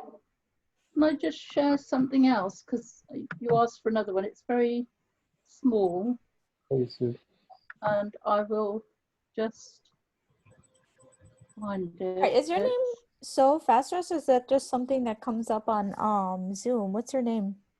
That's my poetry name. I publish poetry, you know, Okay. various anthologies.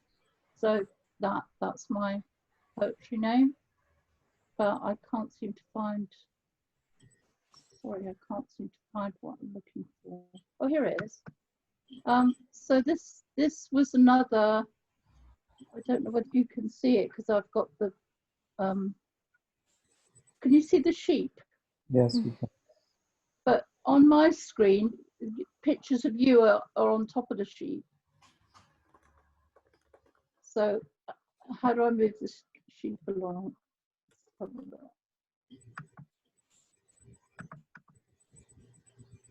How can I move that?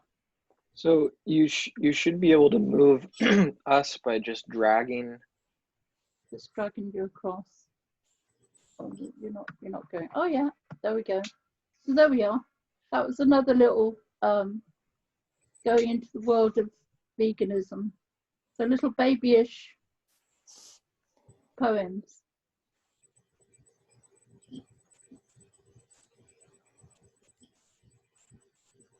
That's just the denial poem. Hush. Can you read it for me, please? Yes, it's called Hush. Hush.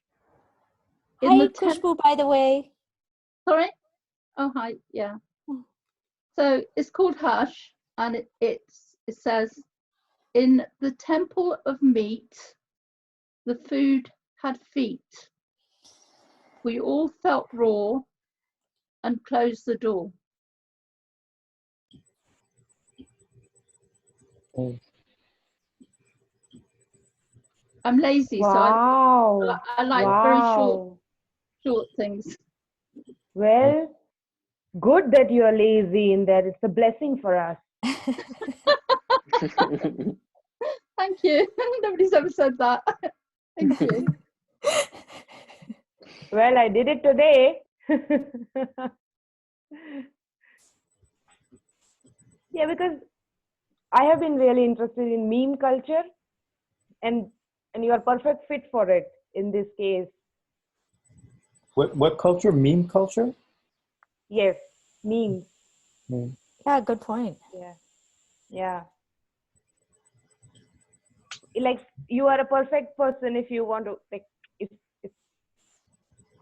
you're perfect to write a comic book, kind of, you know, if you have this kind of abilities. You get what I mean? Mm-hmm. I like I've written quite a few little children's things, you know, and I like doing silly drawings and cartoons and things like that. But I write all types of things, really. I expect you all do, you know, like I'd write an essay, I'd write a piece of journalism, then I'd write something, you know, like a short story in the literary fiction type style, you know. I just bob around all of it, really. But I must admit, I feel more at home in that child world, in that little world. I feel more at home there. It's a beautiful world. Well, I repeat myself. It's a blessing. It's a blessing.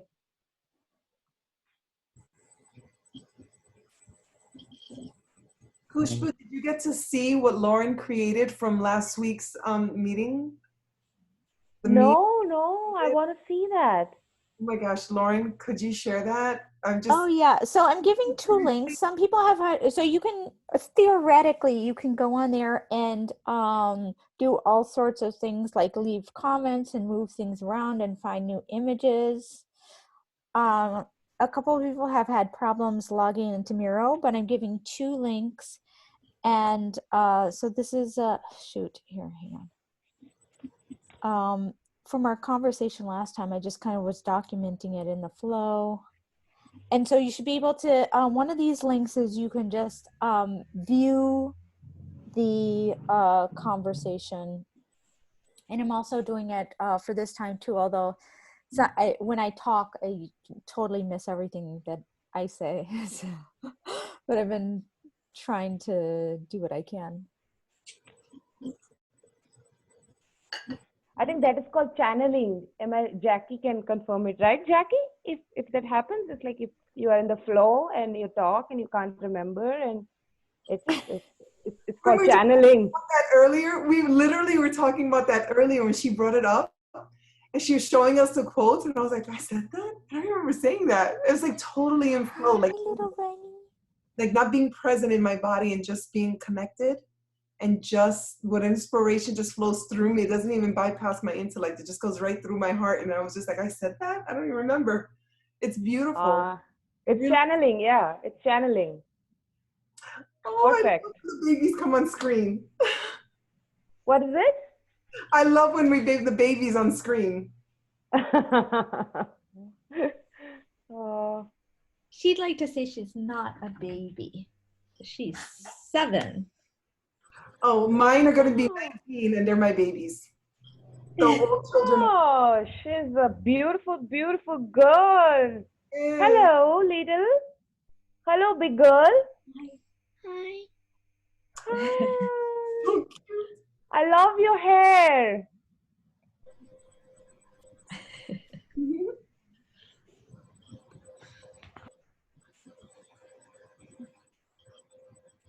Wow. Oh, this is beautiful though. I love this.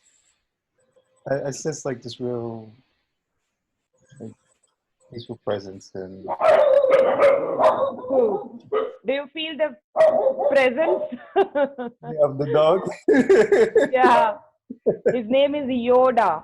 Yoda. You know, he had to let himself know. I said Yes, peaceful and he made sure to to speak up. indeed, indeed. Is Nolan is getting tired? No, never.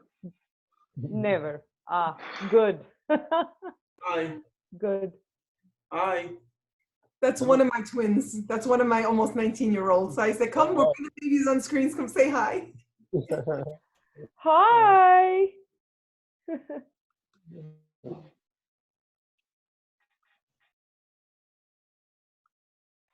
Yeah, it was a guest appearance.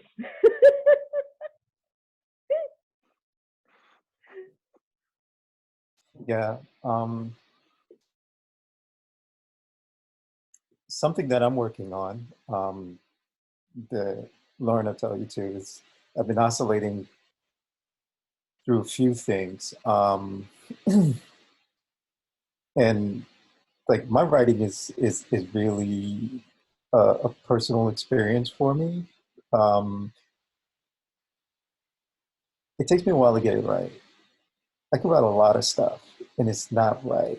Like the screenplay's been taking me like forever to write, and it's at 170 pages. I need to edit it down, but then I think I need to write like another 60 pages before I'm able to edit it down.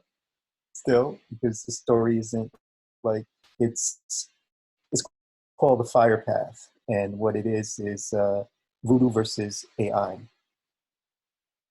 and it's a convergence story. The story is meant to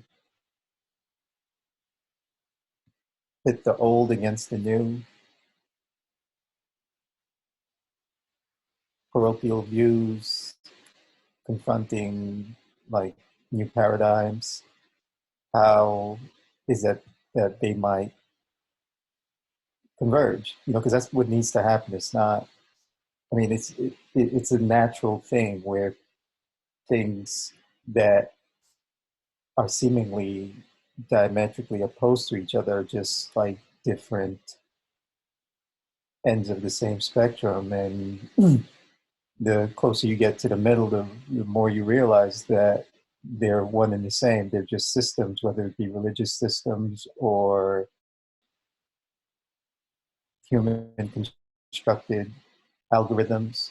You know, they all are mirroring these collection of memes, and I try and tell a compelling story without any magic. You know, just understanding the spiritual principles that the orishas that I have real characters embody the characteristics of, and have them move through the world of technology and reconcile certain things. So a lot of philosophy, a lot of stuff, and to try to make it simple enough where it's set in Brooklyn, in the hood, like was important for me, Well, Is it set in this time or in yes, the past or the? it's set in three spaces. It's set in Haiti during the time of the Duvalier regime. It's also set in the Haitian Revolution during, leading into the Haitian Revolution and the French Revolution, because believe it or not, the French Revolution was what sparked the Haitian Revolution. They were in touch with a lot of the mulattoes in Haiti during the time of slavery, and and the mulattoes there had land owning privileges, unlike a lot of the other colonies, and they they were a little bit of the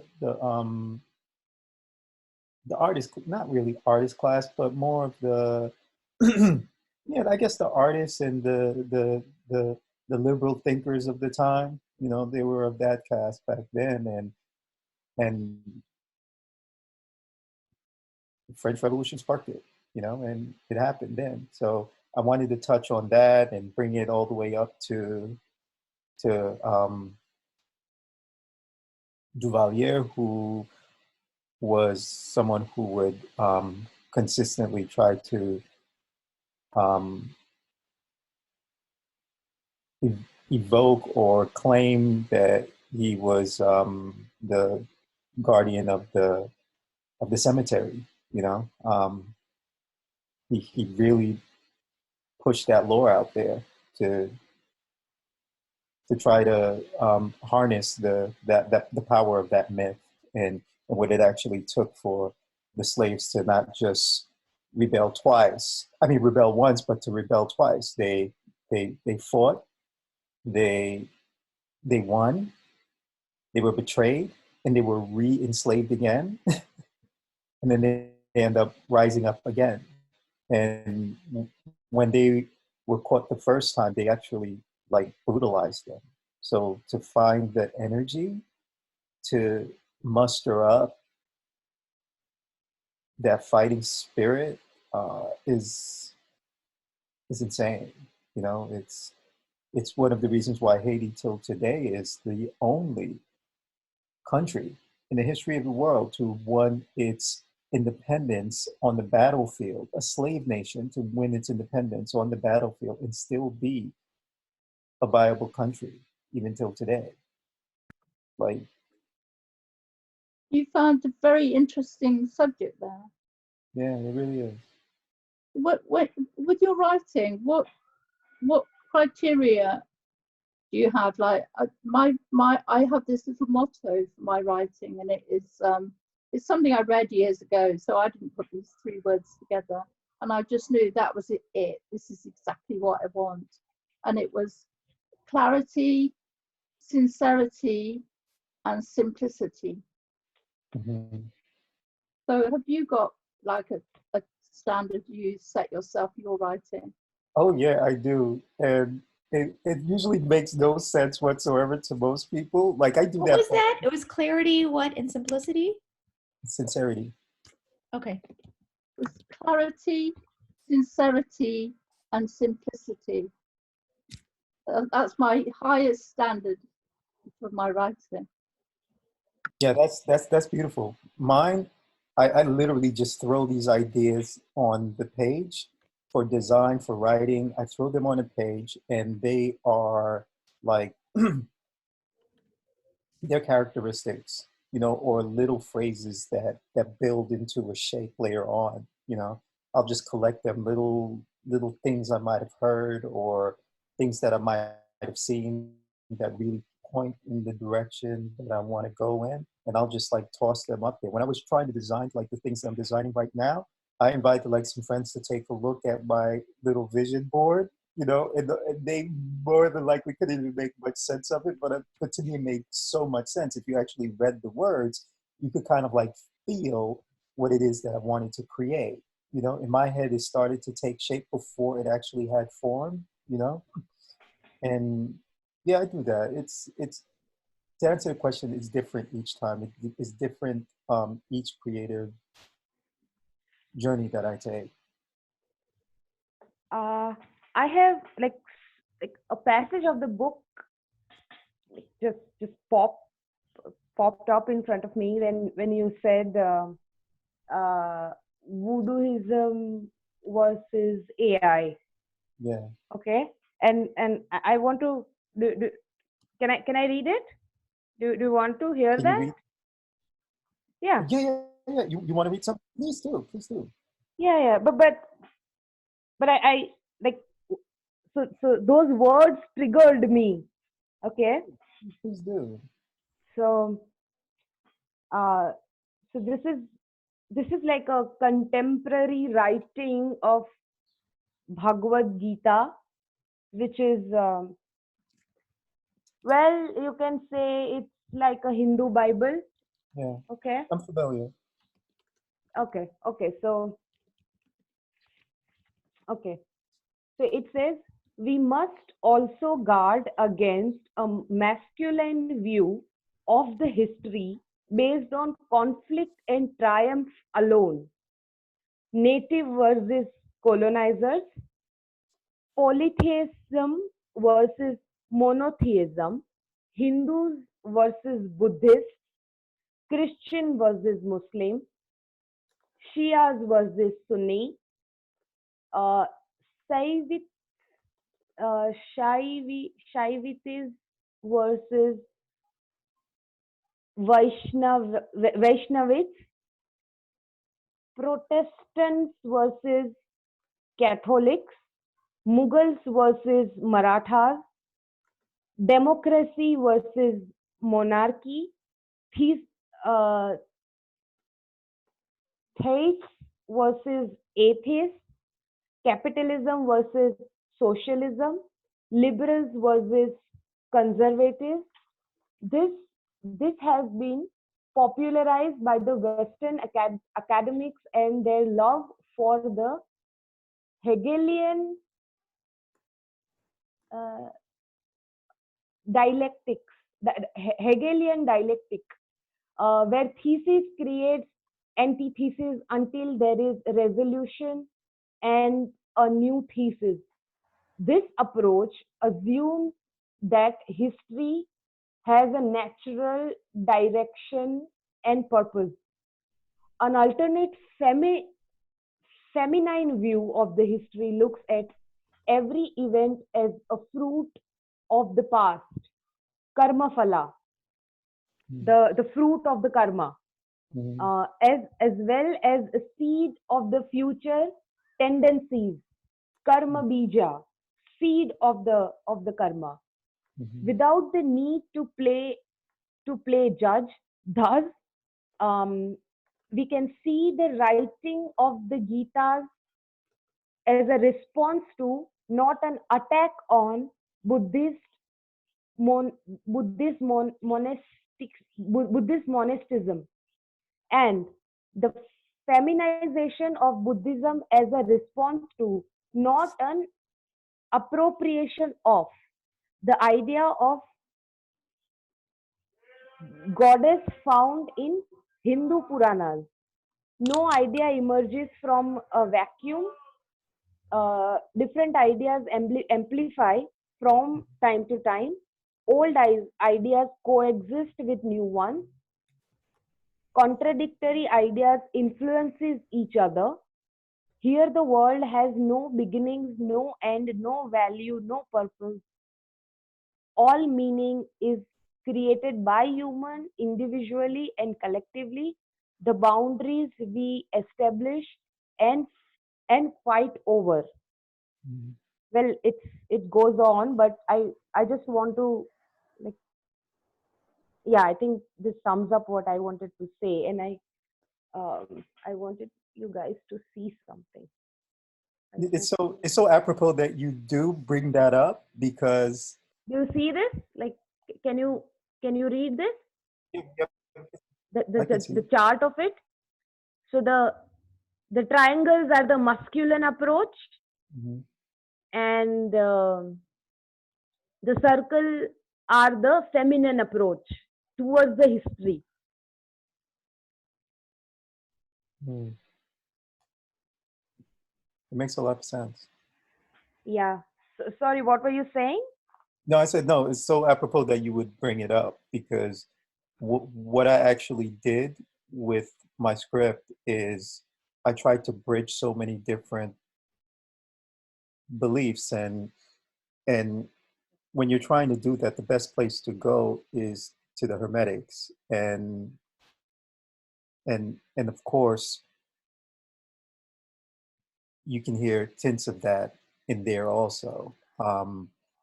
So the whole point of the voodoo thing was to point to to old beliefs, to old religions, and it eventually builds that all of this is working in concert for Gaia, you know, that all of these memes that consistently recycle themselves are all part of the same systems, you know, the same things that just take on different incarnations. And and once we learn that, we find ourselves in a different place. You know, we find ourselves in a more connected place. So it's funny that you picked that up because it was intentional for me to draw those connections. Well, I have another connection. So this is this is another book which I have been like religiously. Okay. You do go out and do that. You go out and do that. Good. Sorry. And the first, so there are there are 7 goddesses in terms of Indian mythology. It's written here, and the secrets of it. The first one, the first goddess which is mentioned is Gaia. I'm sorry, what book is this? It's called 7 Secrets of Goddesses from the Hindu Trinity series. So From Hindu what? Hindu Trinity. Okay. So the first goddess in this is Gaia. It starts from there. The book starts from there, and it's interesting that you are driven towards it. It's mythological realm. I feel you are in. I've fully embodied the persona of Elegba, guardian of the crossroads, Loki, like just the trickster, you know. I'm the guy who stands at the crossroads consistently, and figure out creative stuff from there is my goal, you know, and connect people. Did you ever go and literally stand at a crossroads and write things on your arms and spread them out like a signpost? That sounds amazing. I would love to do that. You can do that. That sounds so And cool. maybe, did you hear the story about Bob Dylan? He No. had this. What happened was he was in New York, you know, in the bread basket houses, you know, trying to sing and trying to absorb all that was going on. And he was this rather gauche young lad, and then he went off at home allegedly, or he went somewhere, and he came back and he was absolutely transformed. So there's this myth of him doing a deal with the devil at the crossroads. Mm-hmm. And recently, as an old man, he was interviewed about it again. It's always brought up. And the interviewer said, And what was the deal at the crossroads? Did it happen? And he said, what did you have to do as part of the deal? This was the interviewer. And he said, I'm doing it. I have to keep on, doing the never ending tour. Or Really? words to that effect. So yeah, the crossroads. Yeah, you've got to go there. You've got to put your arms out. You have to write things along your arms. And be your own signpost. Yeah, no, that sounds beautiful. It sounds so Who poetic. said that? Sorry? I'm looking at Miro. Who said that? Who was just talking? So Fasrus. Oh, okay. Sorry, I'm not looking at I'm looking at the Miro board. Oh, sorry. And actually, the when I just went over, it was the highlight was around Kushbu, but I knew she wasn't talking. So okay. You mentioned about creativity, right? And so in this book, the next goddess is Saraswati, which is the goddess of art and creativity and literature. It feels like you are synchronized with this. Yeah, I'm trying to. Yeah, I'm trying to. I feel like Phalan found another home. I feel like Yeah, he's just no, I was just thinking, like, oh my God, you guys are so delightful. I swear, like, I'm so I'm thankful just like, oh for my gosh, joy. he's found a second home. I wish you were here earlier when we were I having know, she does it all the time. like the conversation earlier when we were having about social injustices and about the project we're doing about feeding every person on the planet. Like you would have so much beautiful contributions to that because of what you were talking about, of your Yeah. intentions, of how you see life and Gaia and how our mission is to feed everyone, eradicate hunger in honor and service of our Mother Earth and to save the planet. And so just all that conversation just seems so synchronistic that we're talking about. It already is. I'm Lauren's friend. I started the Brooklyn Dab. Well, I didn't start it. Somebody else started it, and I had an idea to do it, and they told me like, well, he already started it, and he's no longer doing it. In the Brooklyn Dab, what we want to do basically is to create a way of giving Brooklyn people a decentralized choice, you know, giving them the ability to have some type of sovereign control over at least a few aspects of fundamental needs that the city might have, you know. Yeah, like a couple of business laterals taking care of the food instability issue, or like when it was seriously a problem, we were trying to figure out like, okay, how would we be able to have like stockpiles of PPE stuff or these things that are supposed to be here that the government is in charge of, like making sure that we have. How is it that we might be able to throw it into a commons and make sure that people themselves are able to manage like at least those minimal needs and still thinking around it a little bit.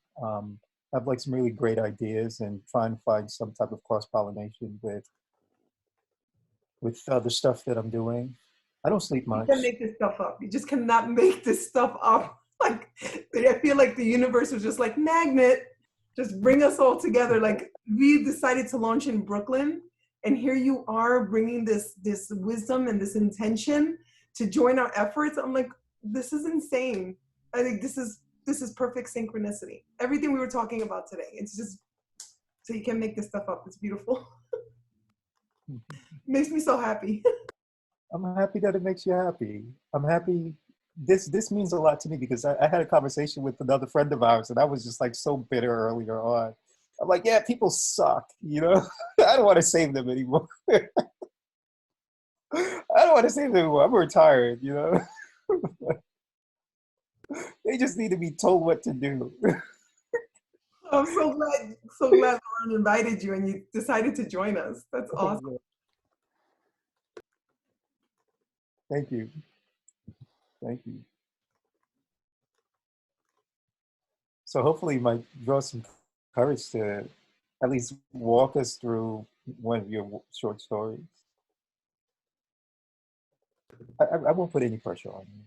No, it's okay. I actually just finished 2 children's books. and I'm hoping to get them illustrated. One of them is one of my best friends in the world, Melvin, who left us a little while ago. He wrote a poem that once I read it, I just saw the bigger vision of the poem and created this children's book out of his inspiration. So we're looking to get that illustrated. It's called The Evil Woman. Let me I'll grab it. It's long. I'll just read a couple of stanzas. Hold on. Igbo is the Nigerian Igbo woman? Okay.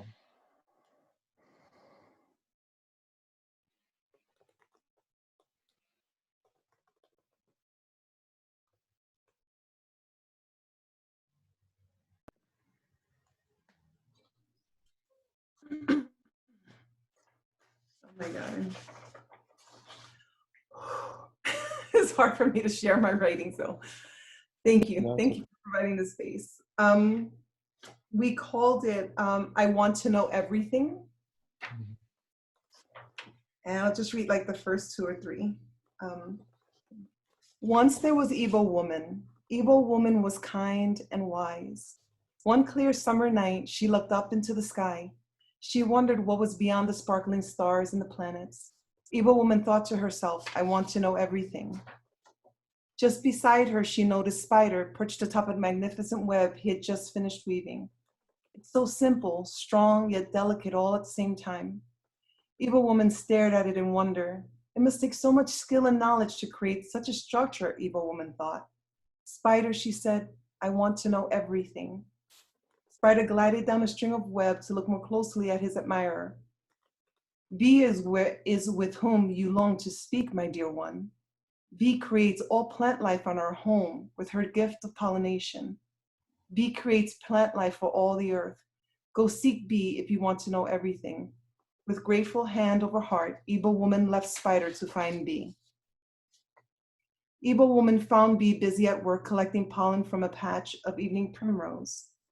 Spider said, you know everything because of your amazing gift of pollination. He said, you create plant life for all the earth, B. I want to know everything. B flew around Igbo woman's head, landing on her head. If you want to know everything, B said, make your way beyond these flowers to a pool of standing water. There you will find Firefly. Firefly brings light to the dark. He must know everything. And with a grateful hand over her heart, Igbo woman left B to find Firefly. And the rest of is her journey. And eventually she winds up right back at the beginning to find her truth in the question that she initiated. That's beautiful. I love that. Thank That's you. just one of the children's stories. The other ones, I don't know if you're familiar with the author, Oscar Hijuelos. No. He was a Cuban, Cuban New York author from like the 60s. And a lot of my writing, they say, reflects kind of his style. It's just very, I grew up in the projects. So when I share the stories of growing up, it's very raw and it's very real, but it's very loving and playful. But that's why it's hard to share, because it is about those truths that are very hard to bring to the surface. So it's very hard for me to share those things because they're very raw. But in honor of Oscar Hijuelos, about being real, about how it is to grow up a person of color in this world, seeing the interconnectedness of it all. I call myself a hippie from the hood because it's very difficult to try to explain to people how I grew up the way I did, but I also have a very profound spiritual understanding of my existence and my interconnectedness. So bridging those two together is where I am right now in my memoir and my writing, is bridging those two worlds together to show that we are just that one and that one journey. And they're not mutually exclusive. Exactly. One births the next. If we can't honor our history where we were born and see the pearls and just these jewels of where we come from, how do we then encompass that and become the prism of the light that we're supposed to be and shine?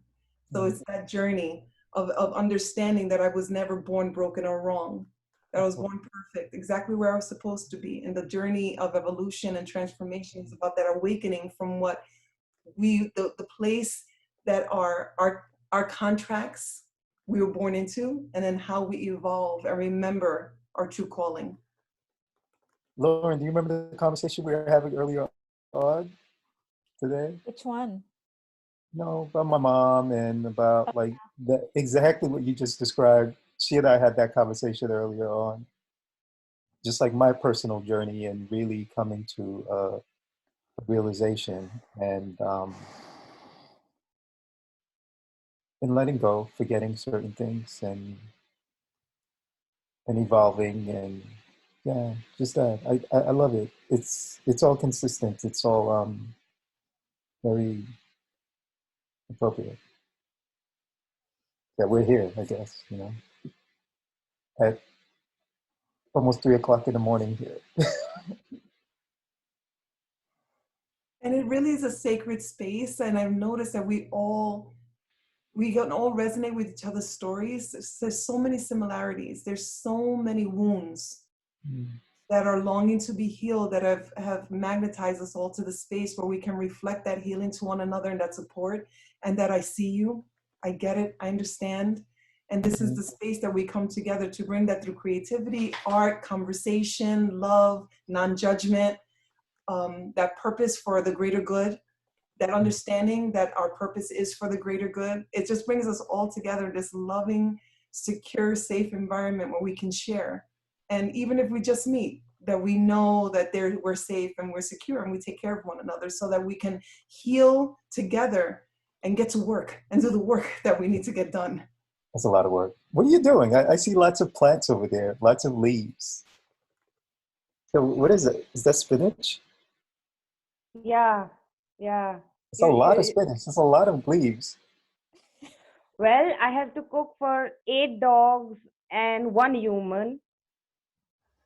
So yeah, it Oh, is. they're vegetarian? Are the dogs vegetarian? They eat eggs. So They, yeah, not fully, but I have a way to make them love what they eat. I'm a good mama. good. My way, Kushbu, because I still am struggling to get my dog to eat vegan. So, so send me recipes, Kushbu. It's funny, Sure. like, Seriously, I have been thinking.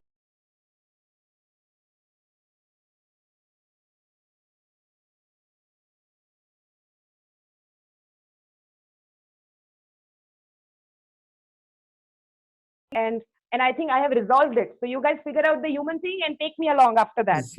I'm here. I turned And my I mean cat, it. I mean it.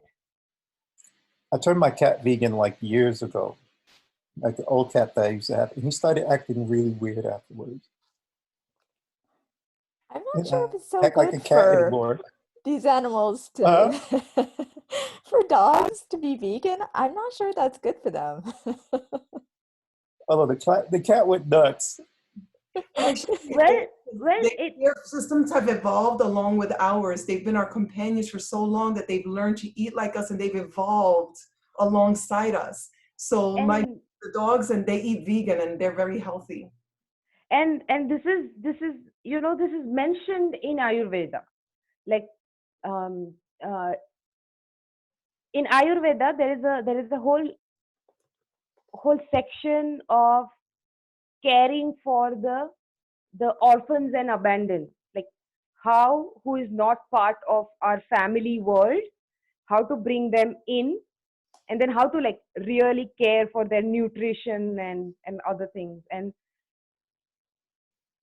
they don't differentiate in between animals and humans. It's like part of like part of family. It can be an animal or a human or a life, like they look at it that way. Even if a snake is living on the compound, the snake is a part of your family, and you are supposed to be responsible to feeding them and protecting them. So it's looked at it that way.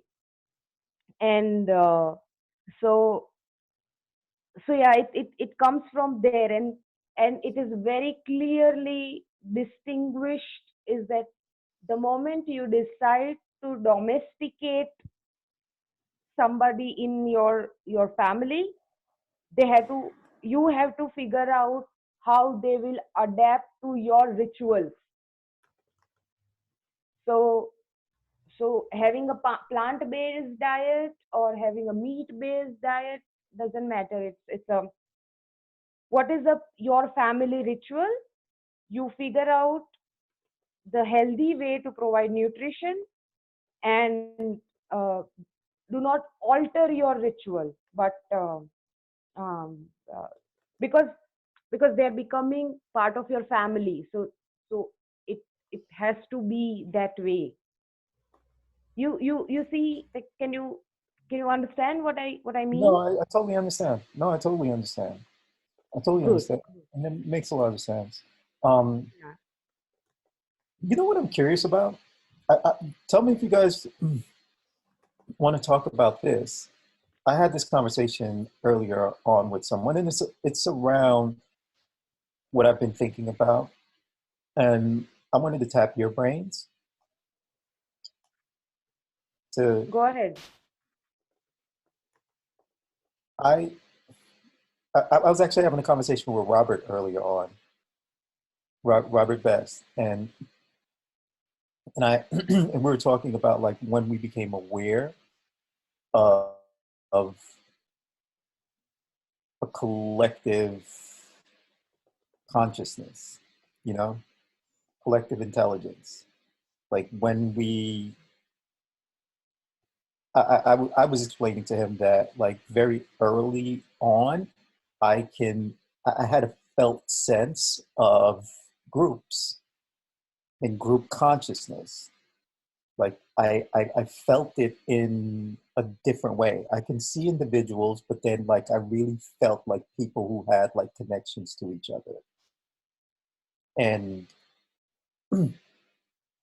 most of that time it was because I was being bullied, and it was like, okay, yeah, those people don't like you, you know, or those people like talk to each other, and like you're outside of them, you know. And I got that sense of like what group dynamics and the shape of it, what it actually looked like, and how it looked for ideas and concordance to build within like these groups, and like taking that forward and seeing that in different incarnations was interesting to me. You know, I didn't know what it was back then. I didn't know what it felt like. I feel it a lot on in certain environments. I feel it now on Facebook, you know, when I think I became a little bit more self-aware and comfortable with my personal sovereignty. I think that the feeling got magnified, where in projecting out to people, you have a sense, a felt sense of like them paying attention, them either being resistant or them occupying the space that they're in and receiving or not, you know? And I wanted to know with you guys, like, how do you experience like a dynamic like that when you think about us, when you think about collective intelligence, collective consciousness? Is it something that has form for you guys, or whether that form is like a visual sense of it, or an idea?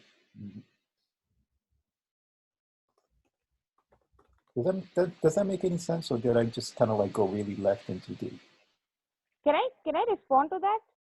Yeah, I would love for you to respond to that.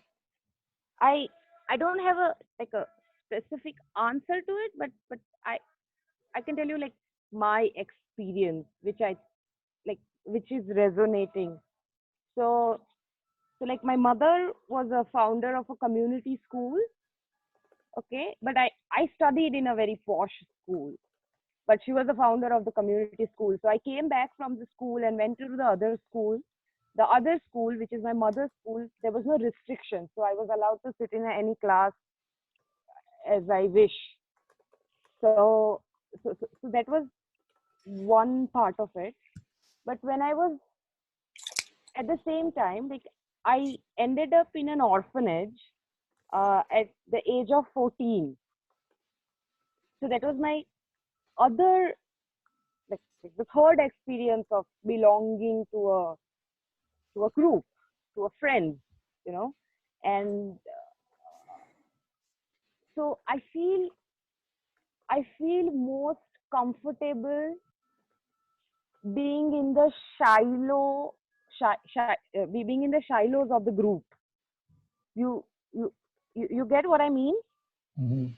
Silo or shadow? Like a uh, The belly of the silos. group, Sorry. or outside of the group, or within the belly? Well, within the belly, kind of a hidden, like hiding into the corner, but the total part of that group, you know. Mhm. Mhm. And and I'm most creative at that time. Like that is what I have understood.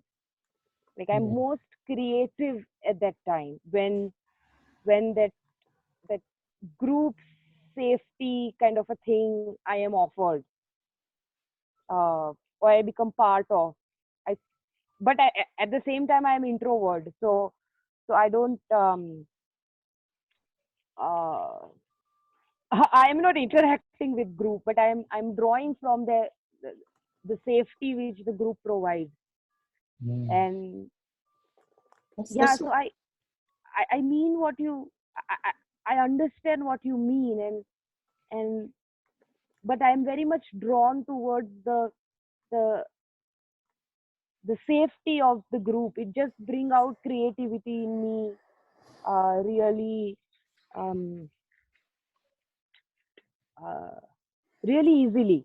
Like it just throw me into that flow state, that safety space of that group, you know. What kind of groups do you find yourself being attracted to? Is it specific groups or? You guys, it's a part of it. You guys, I'm washing my spinach and talking with you guys. This that's it. So Yes. yeah. Thank Um, you. I had a quite an interesting childhood, and I think it really, really influenced me. So I went from, there was a crisis in my family, and so I was in a children's home, but it was a very unusual children's home. It was the Salvation Army children's home. So there were very amazing women, you know, because in the Salvation Army, the women can get to the very top. It's one of those few religions where the woman can become a general, the general, you know, it's army sort of idea. And so there were these very strong women, but also that particular home, um, there was people who wanted to experiment on us, not in a horrid way. They wanted to experiment on us with food, and they wrote a book about it, but they wanted us to have raw food, mainly vegetables, to heal us emotionally because we've been through a lot of trauma. And so my memories of it, because I went back after I was there for about 2 years, and I went back to my mother afterwards. Me and my sisters, we were all there. And there were things like, for our pocket money, we could only buy pomegranate and licorice fruit. So we were chewing on this wood. Mm. Other kids had the proper sticky sweets. We had this licorice wood.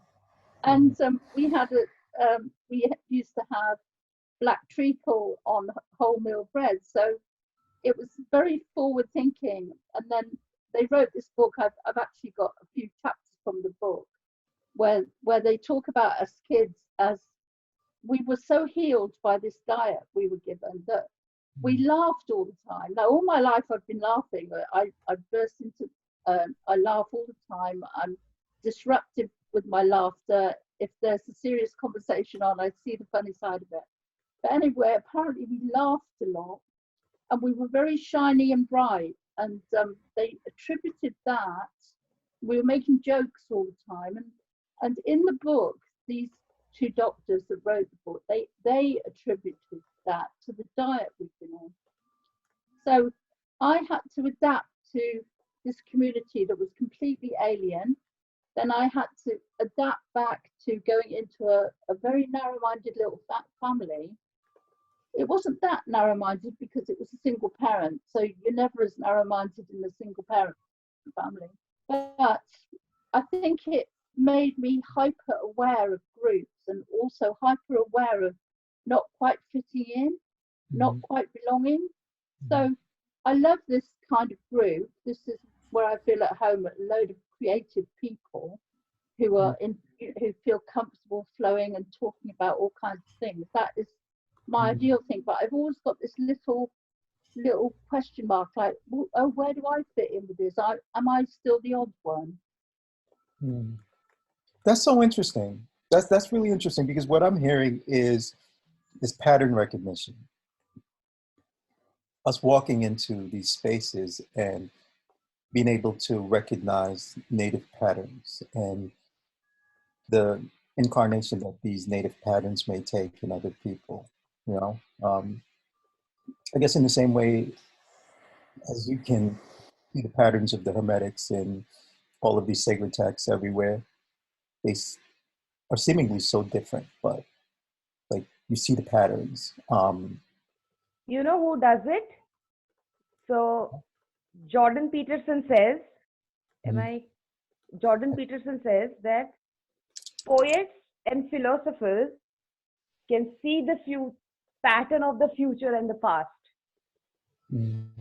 So I think that is what you are, that is what came to me when you said that. Yeah, definitely. That's true. I also I noticed a common denominator with them. Jamin was talking about he was separated from his mother, and I was in a creative group once, and we really made this little thing happen.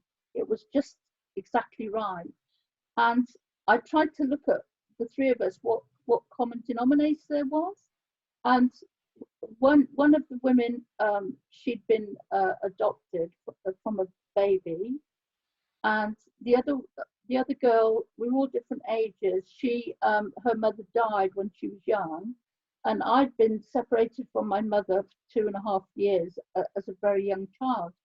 So it was this mother thing, and we created this wonderful little commune creative situation. And I just was wondering, when Jamin said that, was there something we're creating another mother with these being into communities and things, you know, was there a sort of thing going on there, that this loss of the mother made you sort of create this greater mother through community? I haven't got any answers. I just wondered. I totally agree with you, like totally, like 100. It's up there, sweetie. 10%, because that is, I feel that is the comfort I was talking about. Like I feel so nurtured, so it's the same energy, you know. She's hugging her child. That's exactly how it felt for me to be in the shadows of the group, you know, in the corners of the group. It's like collective. When everybody is there, it just, I felt safe, even without knowing everybody, but I just felt safe. And Jackie, this is exactly what the question I asked the other day when in your sharing, that I understand mothers had to compromise their children, and I think you are advocating it in a spiritual realm. Okay, for me, it's my duty to figure out, like, how to bring the voices of those children whose parents were sacrificed, and that's like my love for you, that's my fascination for you, uh, or maybe a lack which I have. um, but that's where that's that is the path in that mythopoetic realm I want to walk upon. I want to go and preach, uh, uh, talk about, basically, for those children who lost their parents. And Mm. I can tell you, like, thousands of ways these children tried to compensate for the care they did not get. You know, so I like around like 10 years back, I worked with a lot of girls who never knew their family, who were like raised in an orphanage, never got adopted, never got fostered. And I saw the pattern that immediately when they came out of the shelter home, they found somebody, and in like 3 to 4 months time, they got married. Mm. Whoever, it can be, it can be anybody. But the moment they got it, and they just got married, and they stayed in their relationship, even if it was like extremely violent. God, oh my God. and and and I knew why that was happening. You know it, right, Jackie? You can feel it, why they were ready to take that abuse. It was a compensation for very lack of attention they were not getting, even if in the form of violence they were having that experience of touch. It was okay for them. Okay, for a and kiss. and for me to make sense out of it, that was also painful, Mm. because I was also like 5 years back, I was also like that, like in love with somebody like that even if he beat me up, I'll be okay with it, because it's like devotion and blah blue blue, all this spiritual mumbo jumbo compensation. I was doing it for myself too. But yeah, that the compensation is, children do it. For an example, like today morning, just before this call, I was talking with somebody about the same thing, that imagine when Hitler was also institutionalized after World War One, Yeah. and he wanted to be a painter. Mm. So see what that lack does, Mhm. how that lack breed evil in your heart. Evil, Mm. such No, evil no. that you can take violence on your skin, abuse on your skin, and it is appreciated. Like just try to imagine that lack. I don't want to get into those tragic territory, but I want you guys to be aware of it, because going there is not healthy. Just telling you, everybody, like just knocking on your door, that going there is not healthy. Just talk to those travelers, that we shouldn't go there, and we should not allow anybody to go there, because devils come back with it. Evil make a home in the heart when you are ready to take abuse on your skin. It's funny. Does it make sense what I say? No, it does make sense. What I see is motherhood and maternal connection, parental connection is what ushers you out into the greater whole. And if you aren't able to really connect, if you aren't inculcated into a rhythm, when you make it out into that greater whole, there's some kind of incongruency there. And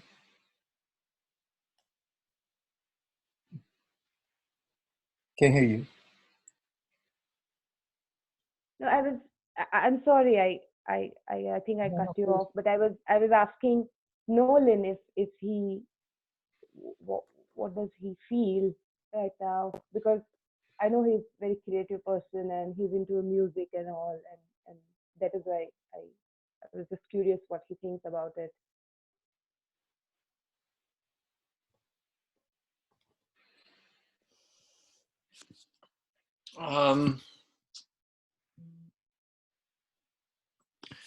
Well,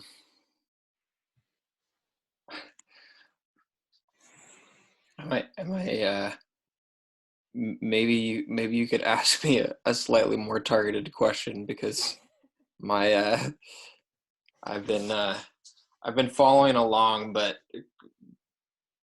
kind of going places at the same time. So I appreciate the conversation. Okay, so I think this question is for you and Lauren. I see you both as a creative person, okay, and what do you think would have happened to you if your creativity was not nurtured or suppressed?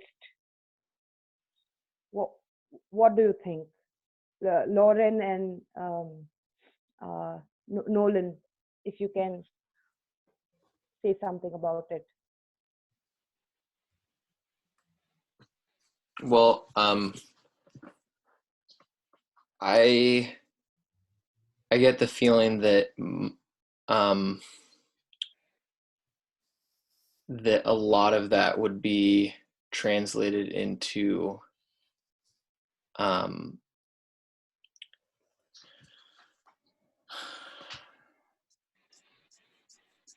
I don't know, like I think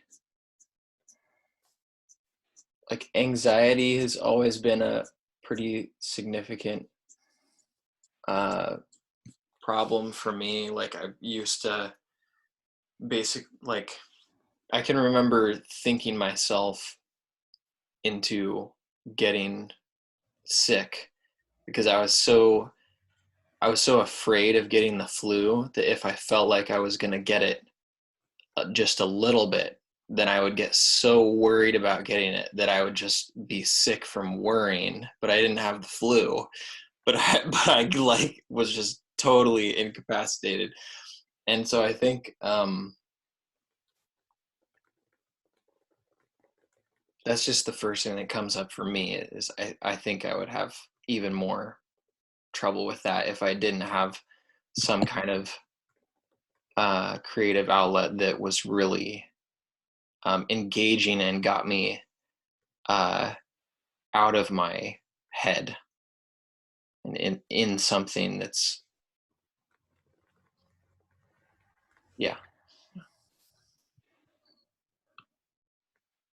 Thanks, man.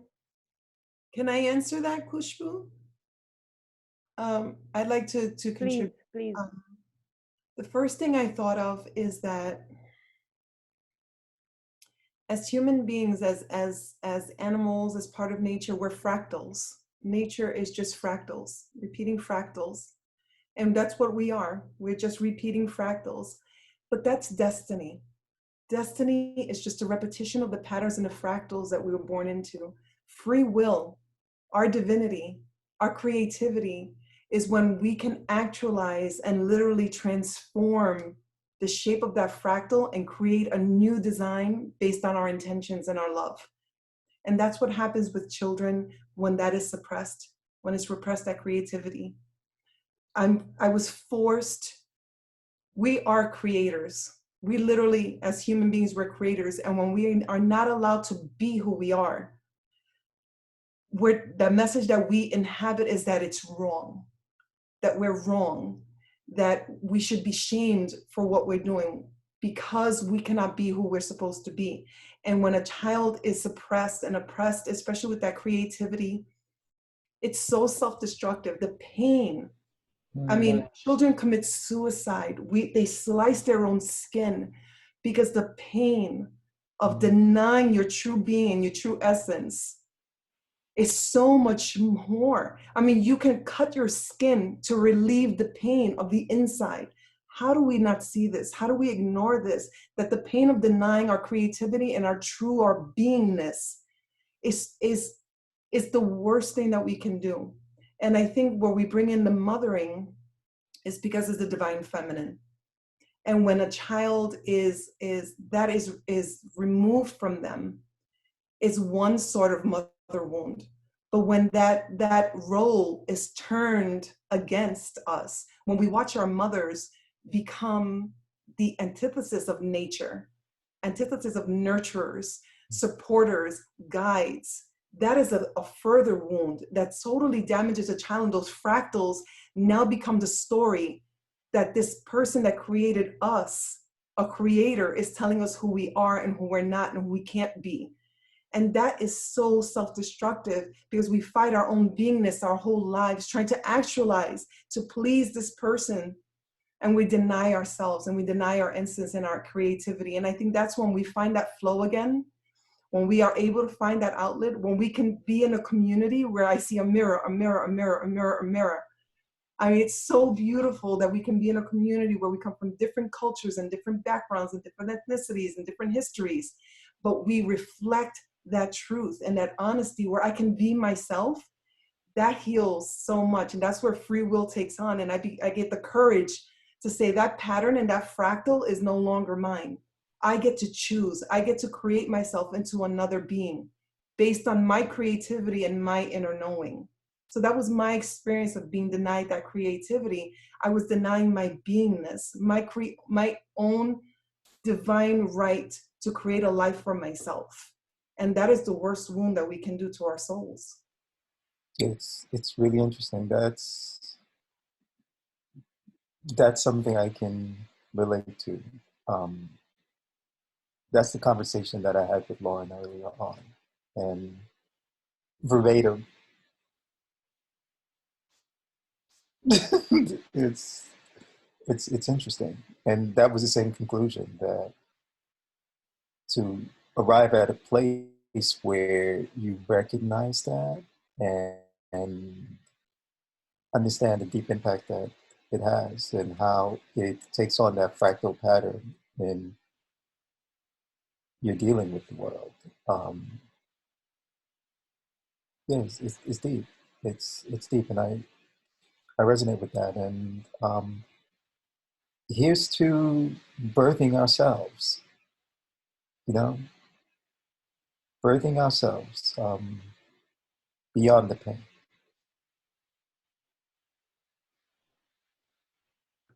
I keep telling everyone, I feel like I've reached a point in my life finally where I've given birth to myself and I'm fully a full-fledged grown-up woman for the first time in my life. Yeah. And to have lived so long and have gone through so much, it's almost like I feel like I need a graduation hat and like my own baton and say, you know, I did it. You know, I have my mother wound. You know, I was orphaned 4 years ago by my mother. You know, it's very, no matter how old you are, when your mother turns around and says, you're disowned, you're no longer my child. That is a pain that is such an awakening. And it has the power at whatever age to totally take someone and crumble them, or to awaken them and crack open and grow exponentially. And that's our choices. I can crumble and I can break because the person that is the creator that gave me life, which I thought that was my narrative. She gave me life. I owe her, she gave me life. Rather than seeing myself as a divine being that was born through her. I came through her. I don't belong to her. And I think that's with life. We came through, but we are our own beingness. and we adopt other people's stories and we deny that. And then that makes us malleable to whomever in our environment shows us the slightest bit of permission to be ourselves. Then we fall madly in love. We'll take whatever abuse, because in this moment, I feel like I can be the person of service. I feel that I can help. I feel I have something to contribute. My whole life I've been denied. I'm a nothingness. But in this situation, in this relationship, I feel like I can help. And that validity, whatever, however sick and twisted it may be, it guides us and it guides our behavior. And so it's really a good way to look at ourselves in those experiences and say, what is this showing me? Why did I allow this? What did I think I was gaining from this? How is this showing up in my life, and what am I here to learn? And I think it's about those fractals, to recognize that pattern. And so much of that pattern that we enact in adulthood is learned behavior from childhood. We look at our parents and say, I learned this. Where did I learn this from?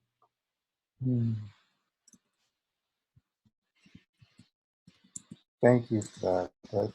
That resonates. Yeah, that really resonates.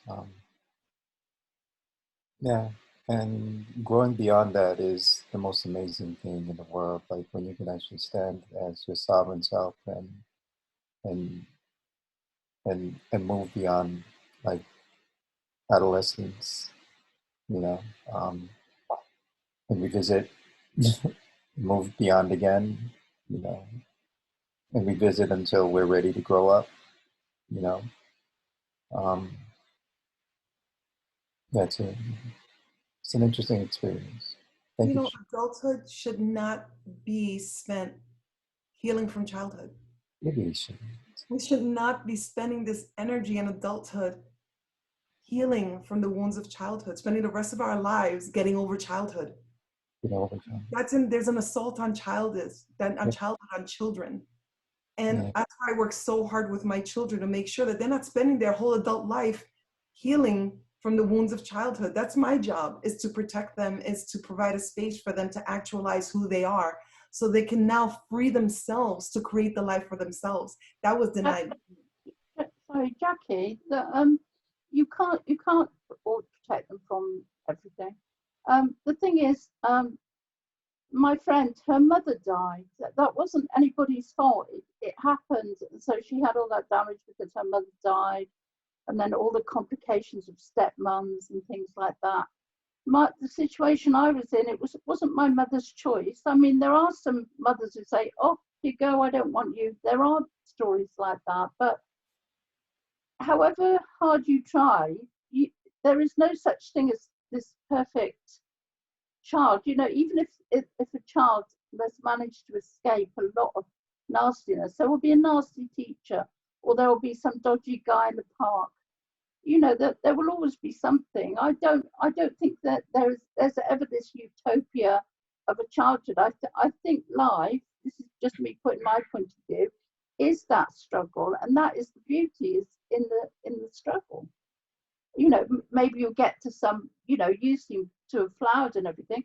I don't think I flowered at all. I flower occasionally, and then I turn into a bud again, But I don't think there is ever going to be a totally protected childhood. And I have to push back, because I've given my children that. And the utopic childhood that I've been able to provide for my children is not one flowery, butterfly, skipping, singing. It's one that they know that life is not against them. They know that they're not victims of life. They understand that they are part of life, that they flow with life. They understand that they have the resilience to handle anything that life comes at them with. I have provided tools for them, and I've been there to support them as they evolve on their journey, on their path, at their time. And that, to me, is the utopia of childhood, is to be able to confront whatever comes with resilience and knowledge and knowing and security and safety, that they can feel their way through experiences, that they can see and face life with that knowing that I don't have to break. There are other choices. I can get through this. And I know that I can go back home and I can get support. To me, that is the utopic childhood, is where a child knows deep down, I'm safe, I'm loved, I'm seen, and I can be who I truly am. And no matter what life comes at me, I will never sacrifice my identity and my being for anyone or anything. To me, that is the utopic childhood. And my children are joyful. And they have been through so much pain and so much drama and so much trauma. So much. So a lot of you know my story. But that when I wake up in the morning and my children are joyful and they're happy and they love life, and no matter what happens, they'll cry, they'll fight with their friends, but they can speak their truth. They understand what they're feeling. They're not confused about anything. They know that they have to actualize their reality and that they have the power to do that. That they know that they have to sit and process and truly examine, what was my co-creation in this? What is my part? And what am I here to learn? And how can I be better? Those are the pros and lessons of life that we're still, all of us still going through. Like you said, so, you know, you blossom, you go, that's our journey. That's all of our journey. And I feel that I learned enough through my experience. I'm so blessed, and I'm also trained in this, to provide that fertile soil, to know, to put the water, to put the light, whatever nutrients they need, so that they can be who they are. And they will never deny their identity, and they will never sacrifice their knowingness and their sovereignty to anyone or anything. And to me, that is the utopic childhood that I would have wanted, that I think that I could have been this person without spending all this time healing from. But then again, I don't deny that, because that was my journey.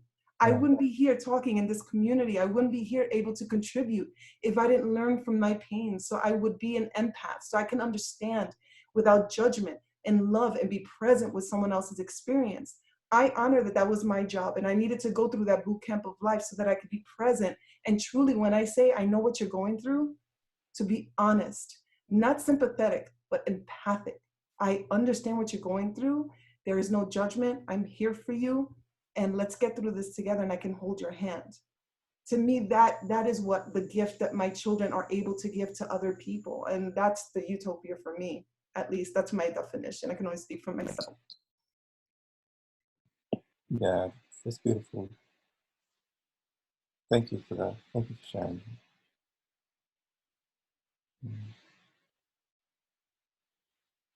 Wow, this got really deep thinking. Yeah, I really do. You sound like a great mom. A really great mom. I have a 12-year-old son.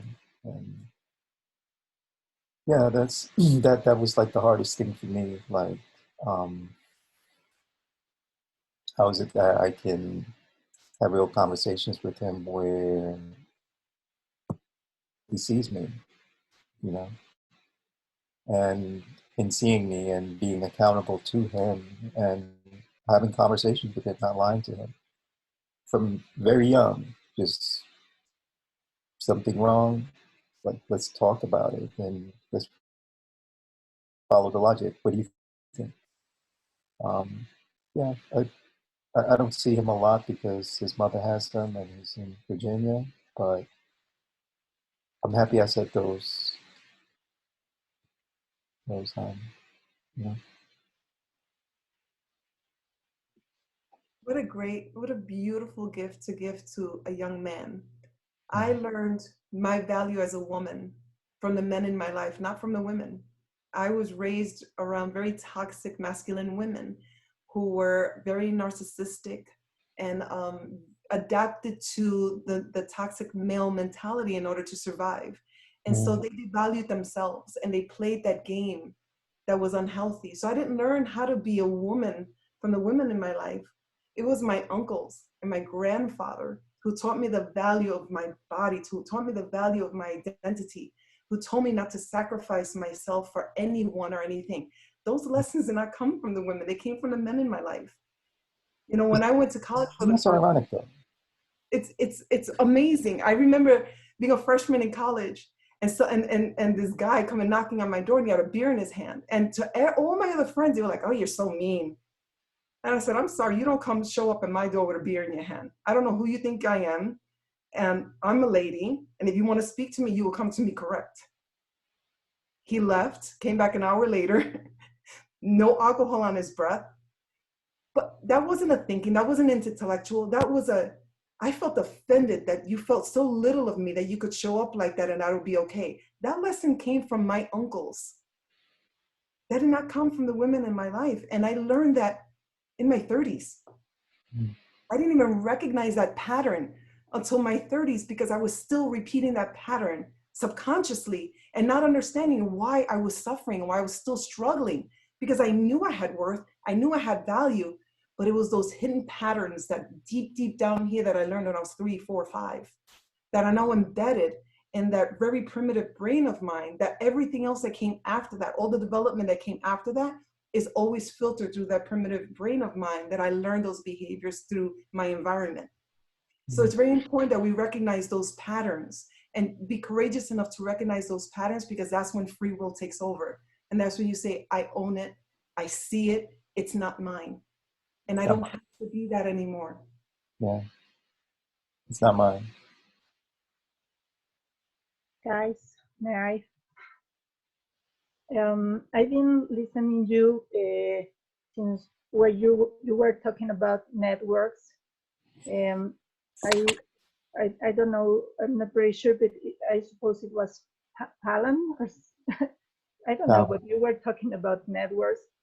And before you were showing your art, I heard your poems and all these things you were sharing. Thank you. It was very nice to see your art to me. And after before you were talking about a lot of things, it was nice to me to be listening you at the same time where Khushbu, I don't know if I pronounce well her name, but she was like I don't know, but I think it was spinach or something like that, and she was cutting the branches and and I suppose she planted or something like that. I'm learning not not only about listening to. I'm learning because I'm watching you too, and it's nice for me too. And the feminism I am in Mexico and in Guadalajara, very close to a place named Tequila. I suppose you know about Tequila. I'm very, very close. And when if you want tequila, I could say tequila. And in Guadalajara, we are working to build networks. We've been working in building or rebuilding because we are almost single. We were almost single, working alone, and we are trying to change this. I've been building networks for a long, I don't know, maybe 20 years, something like that. And we have a guide named Kerkus, and we've learned that it's not enough about want to make networks. You have to know how to do it. It's like, for example, when mothers feed our kids, we broke the line where mothers teach us how to do it. For example, breast meat or something like that. They didn't teach us how to do it because they started feeding their kids us with milk from cows or something like that. And now we are rebuilding of all these things. About women, we have something to say about it. For example, we say the government is not taking care of us. The laws, it doesn't, it's not taking care of us, but it with our friends take care of us. And we were we've been working together. It's not nice to listen that you, Jackie, was or found your power from men. It doesn't have to happen.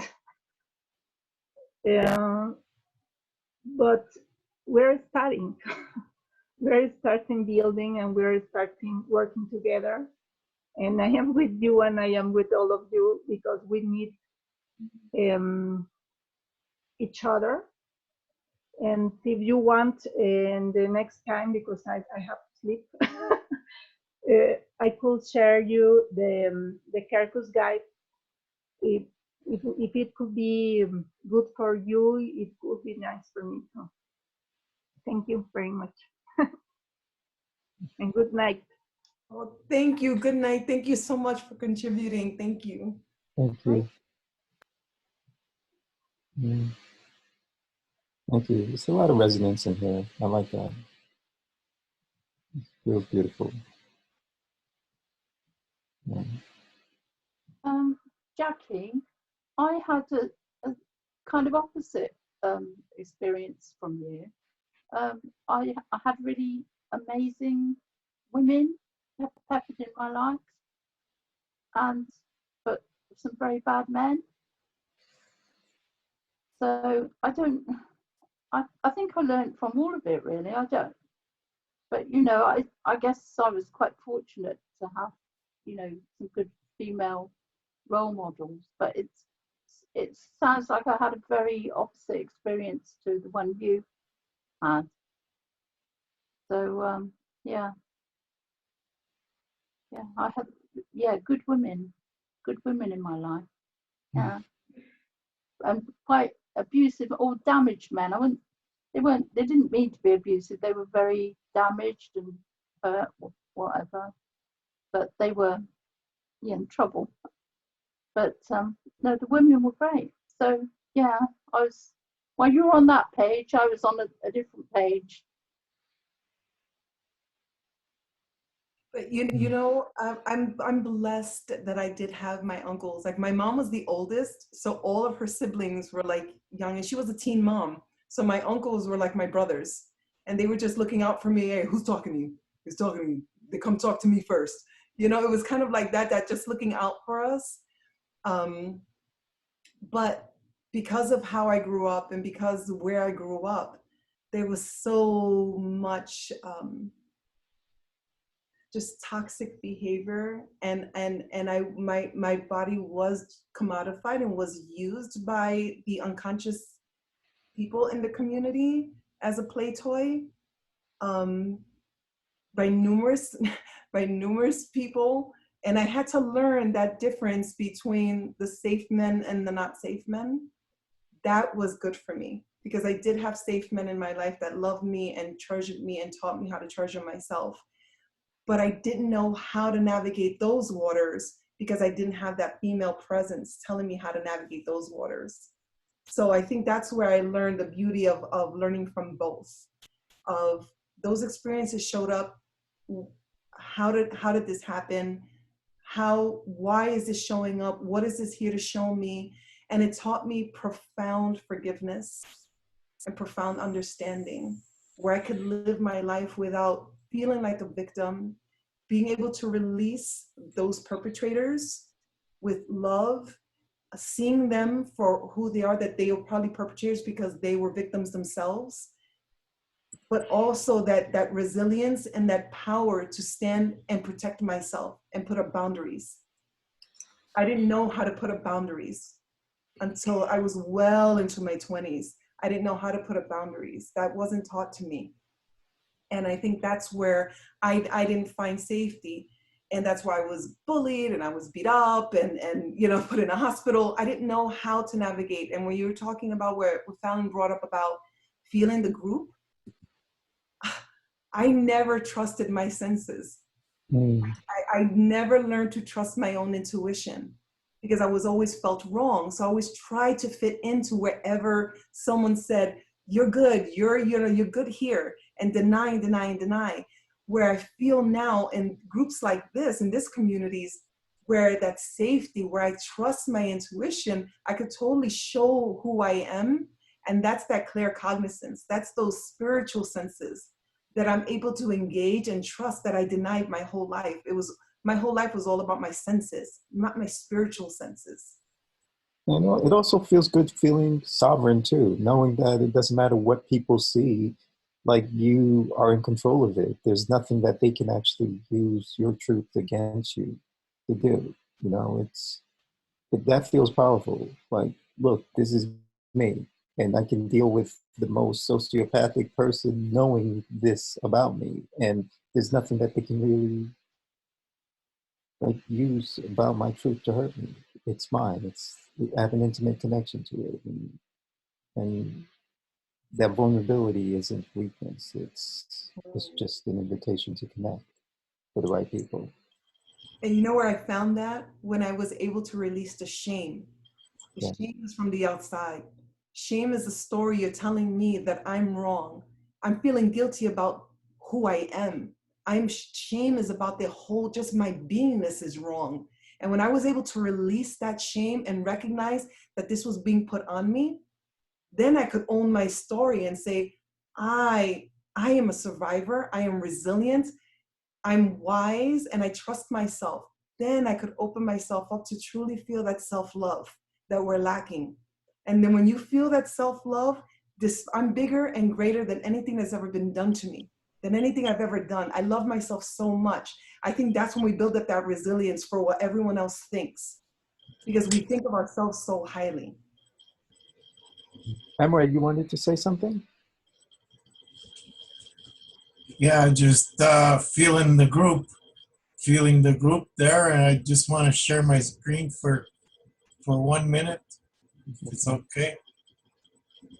Please do.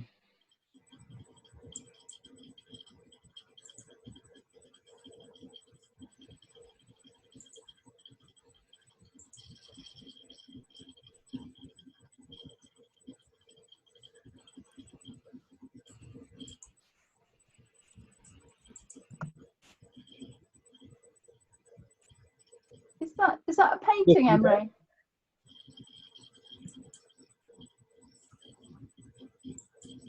Is that a painting? Yeah.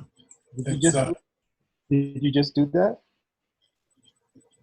And I try and tell a compelling story without any magic, you know, just understanding the spiritual principles that the orishas that I have real characters embody the characteristics of, and have them move through the world of technology and reconcile certain things. So a lot of philosophy, a lot of stuff, and to try to make it simple enough where it's set in Brooklyn, in the hood, you know, like was important to me, you know. Oh, nice. Just sharing the group. That's interesting. I've become immortalized in in a moving piece of art. That's amazing.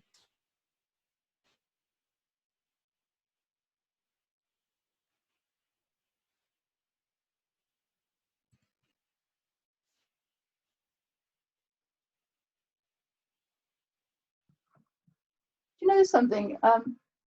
I don't feel like that I would ever get to a healed place.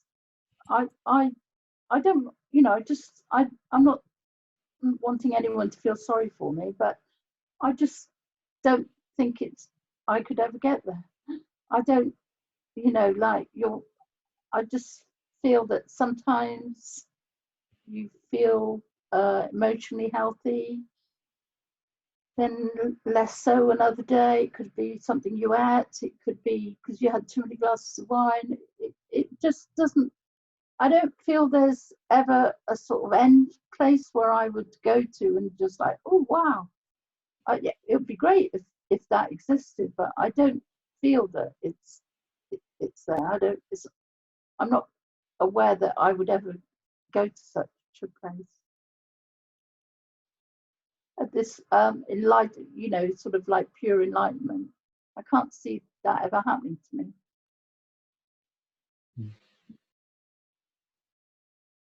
That's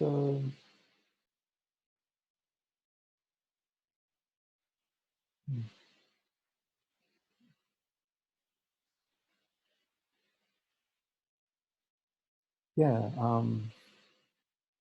yeah, that's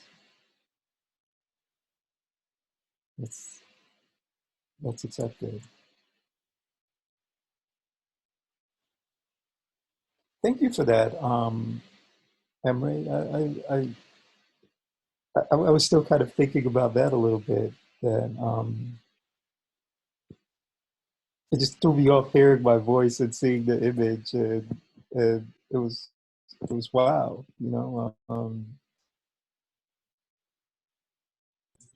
I'm glad you like it, Phalan. I did.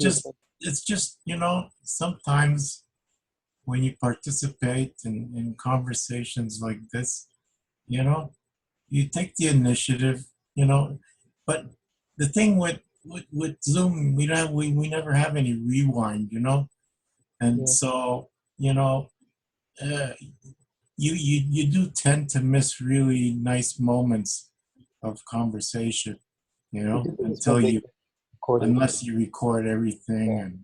and whatnot. But I think it's an interesting way to share and to move connections ahead.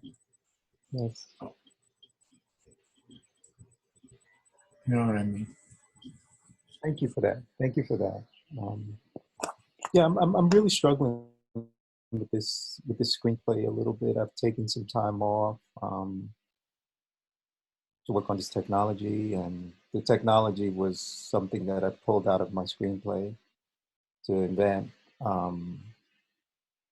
What I showed you is not all of it. It's just like a very small part of the platform that I've developed. My approach is to use augmented reality to augment reality. You know, to have, And need those special glasses.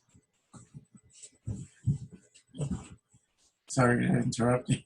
no, Just saying, augmenting reality with those special glasses. yeah. The VR room. Yeah, you don't even need it. You can actually just use your phone. You can use your phone. Yeah, you could use your phone. It uses the camera on your phone, so you don't need the glasses. You can just like use your phone as a lens to look at the world, and see in real spaces digital objects, or annotation or whatever. The technology now is just so accessible that you can use your phone. I'll tell you honestly, I use my phone as little as possible. Mm. I can see, a lot of people getting into that. Yeah, they're already on their phones, so I, I just have a hard time, with the size of those darn phones. They're so, they're so small, and if you're communicating with the text or whatever, it's ridiculous.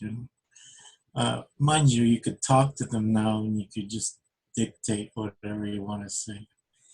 But I always like the simplicity of things. So yeah, you never know. yeah, it's amazing. Sometimes the most complicatedly elegant things are the most simple things. Mm-hmm. The complex and elegant things are the most simple on appearance.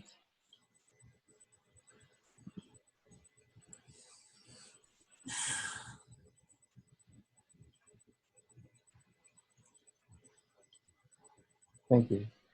Yeah, you're welcome. Let's carry on. So what kind of music are you guys listening to these days? What's inspiring you?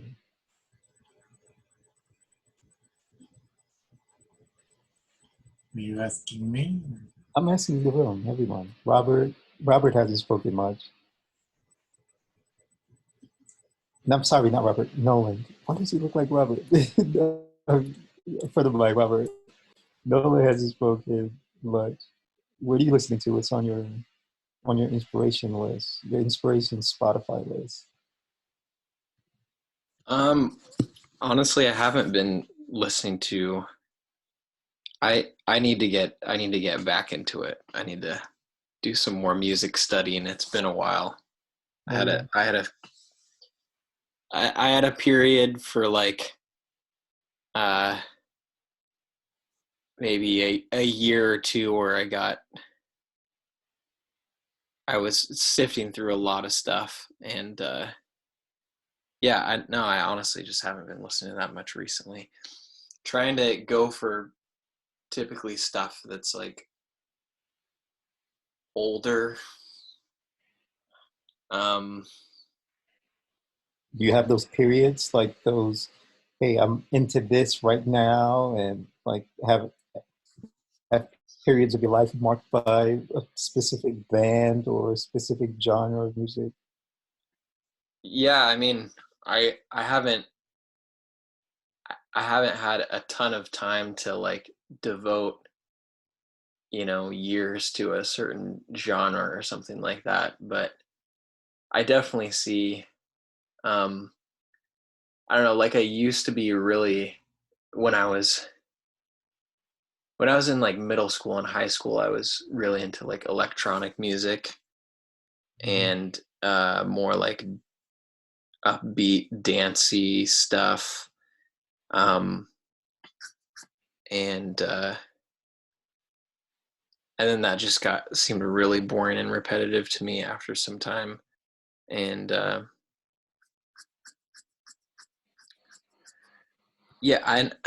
I like the cross section of.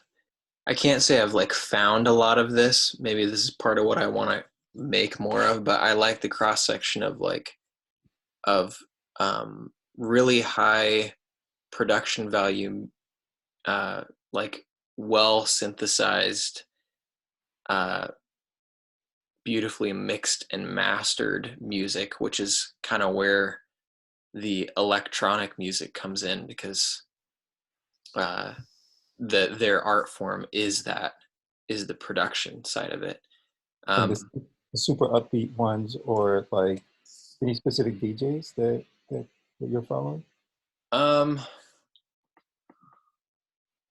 I no, I don't know about specific DJs. I'm just talking generally that like the my personal preferences is has like I really like Daft Punk is one of my favorites of all time. Huge inspiration. And I think they do a good job of balancing or like crossing the catchy composition and with some significant production value. But they're just like one example. Like I really like the idea of basically taking the the I don't know exactly I guess the songwriting of like the 70s and and infusing that more with like electro funk pop synth something. I don't know. That's what Yeah, I'm I get into. that. That's an app connection. No, that's an app connection. Like I never saw it as that. I never saw it as what they did, but yeah, I can see that. I think they do that. You might actually like Ralph Gum. Look them up. Okay. I did a recent video, music. It's a music video, and it's called Music at the Edge of Extinction. Mm. Music at the Edge of Extinction. I don't know if you all are interested in it.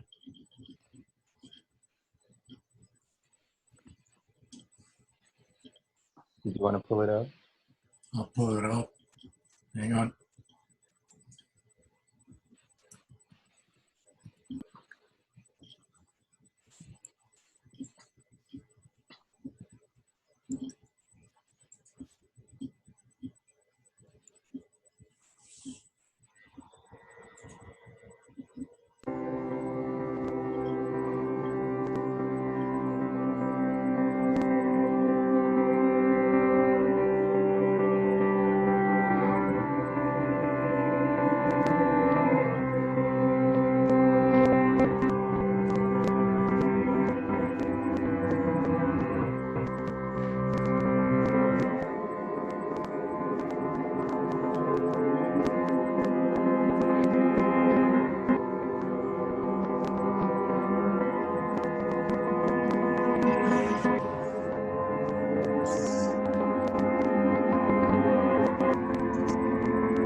It's a bit long.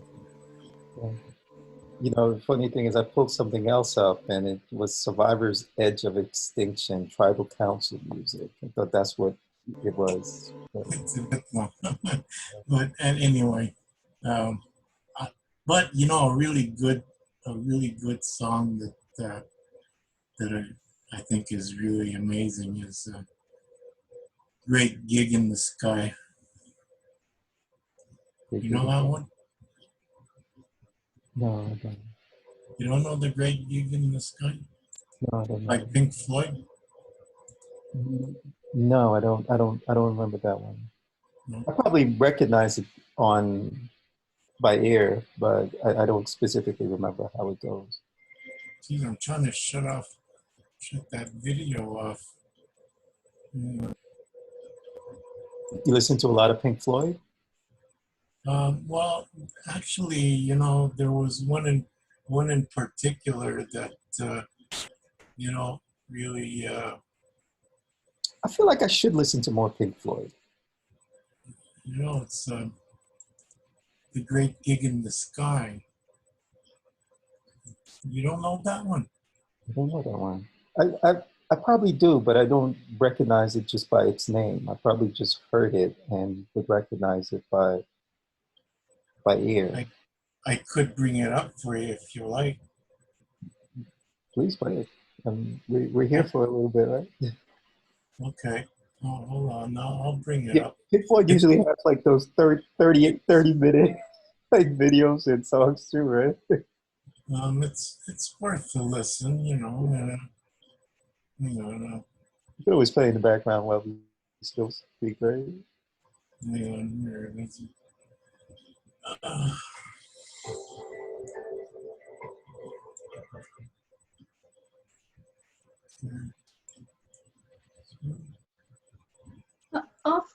After you've played that, Imre, Pardon? after you've played that, could I play something to you all? Yeah. Okay, I got it set up now, and I'll play it.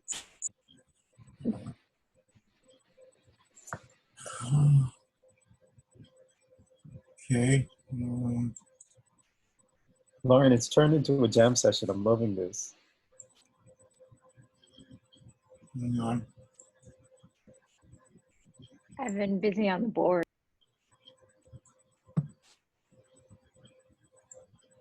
Okay.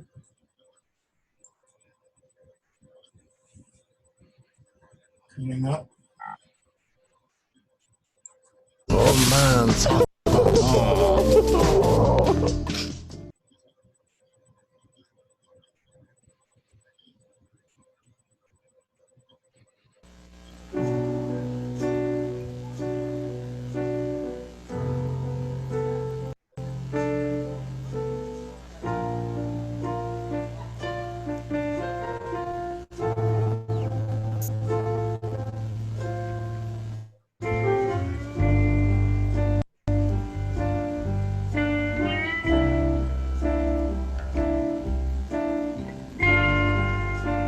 only 4 minutes now. All right.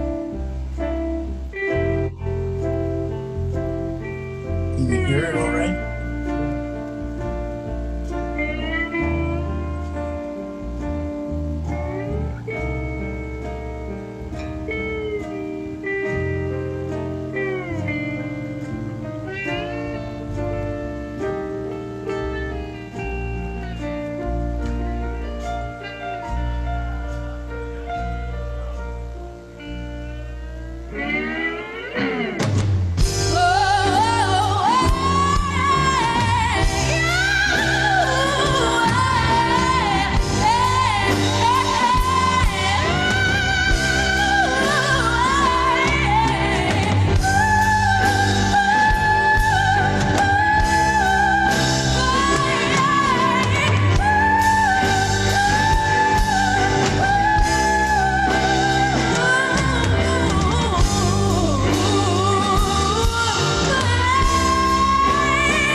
Yeah, that's something like this before. I'm sorry.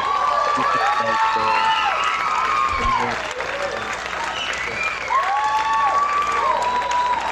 do you know the band? Do you know the cover band? Emery, do you know the cover band, or was this something you just put up on?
You guys want to hear what's been kind of like on repeat for me the last couple of days?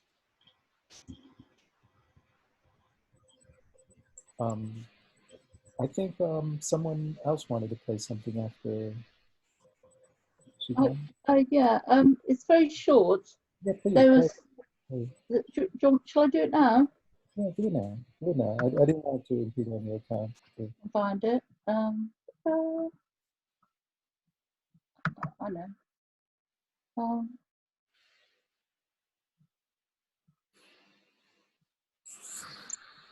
I don't know where it is. Hang on. I guess that was pretty divine feminine, no? Here it is. It's there was a comedy show in UK. It was a very gentle comedy show about some people who belong to a metal detector club. You might have seen it if it's been over there.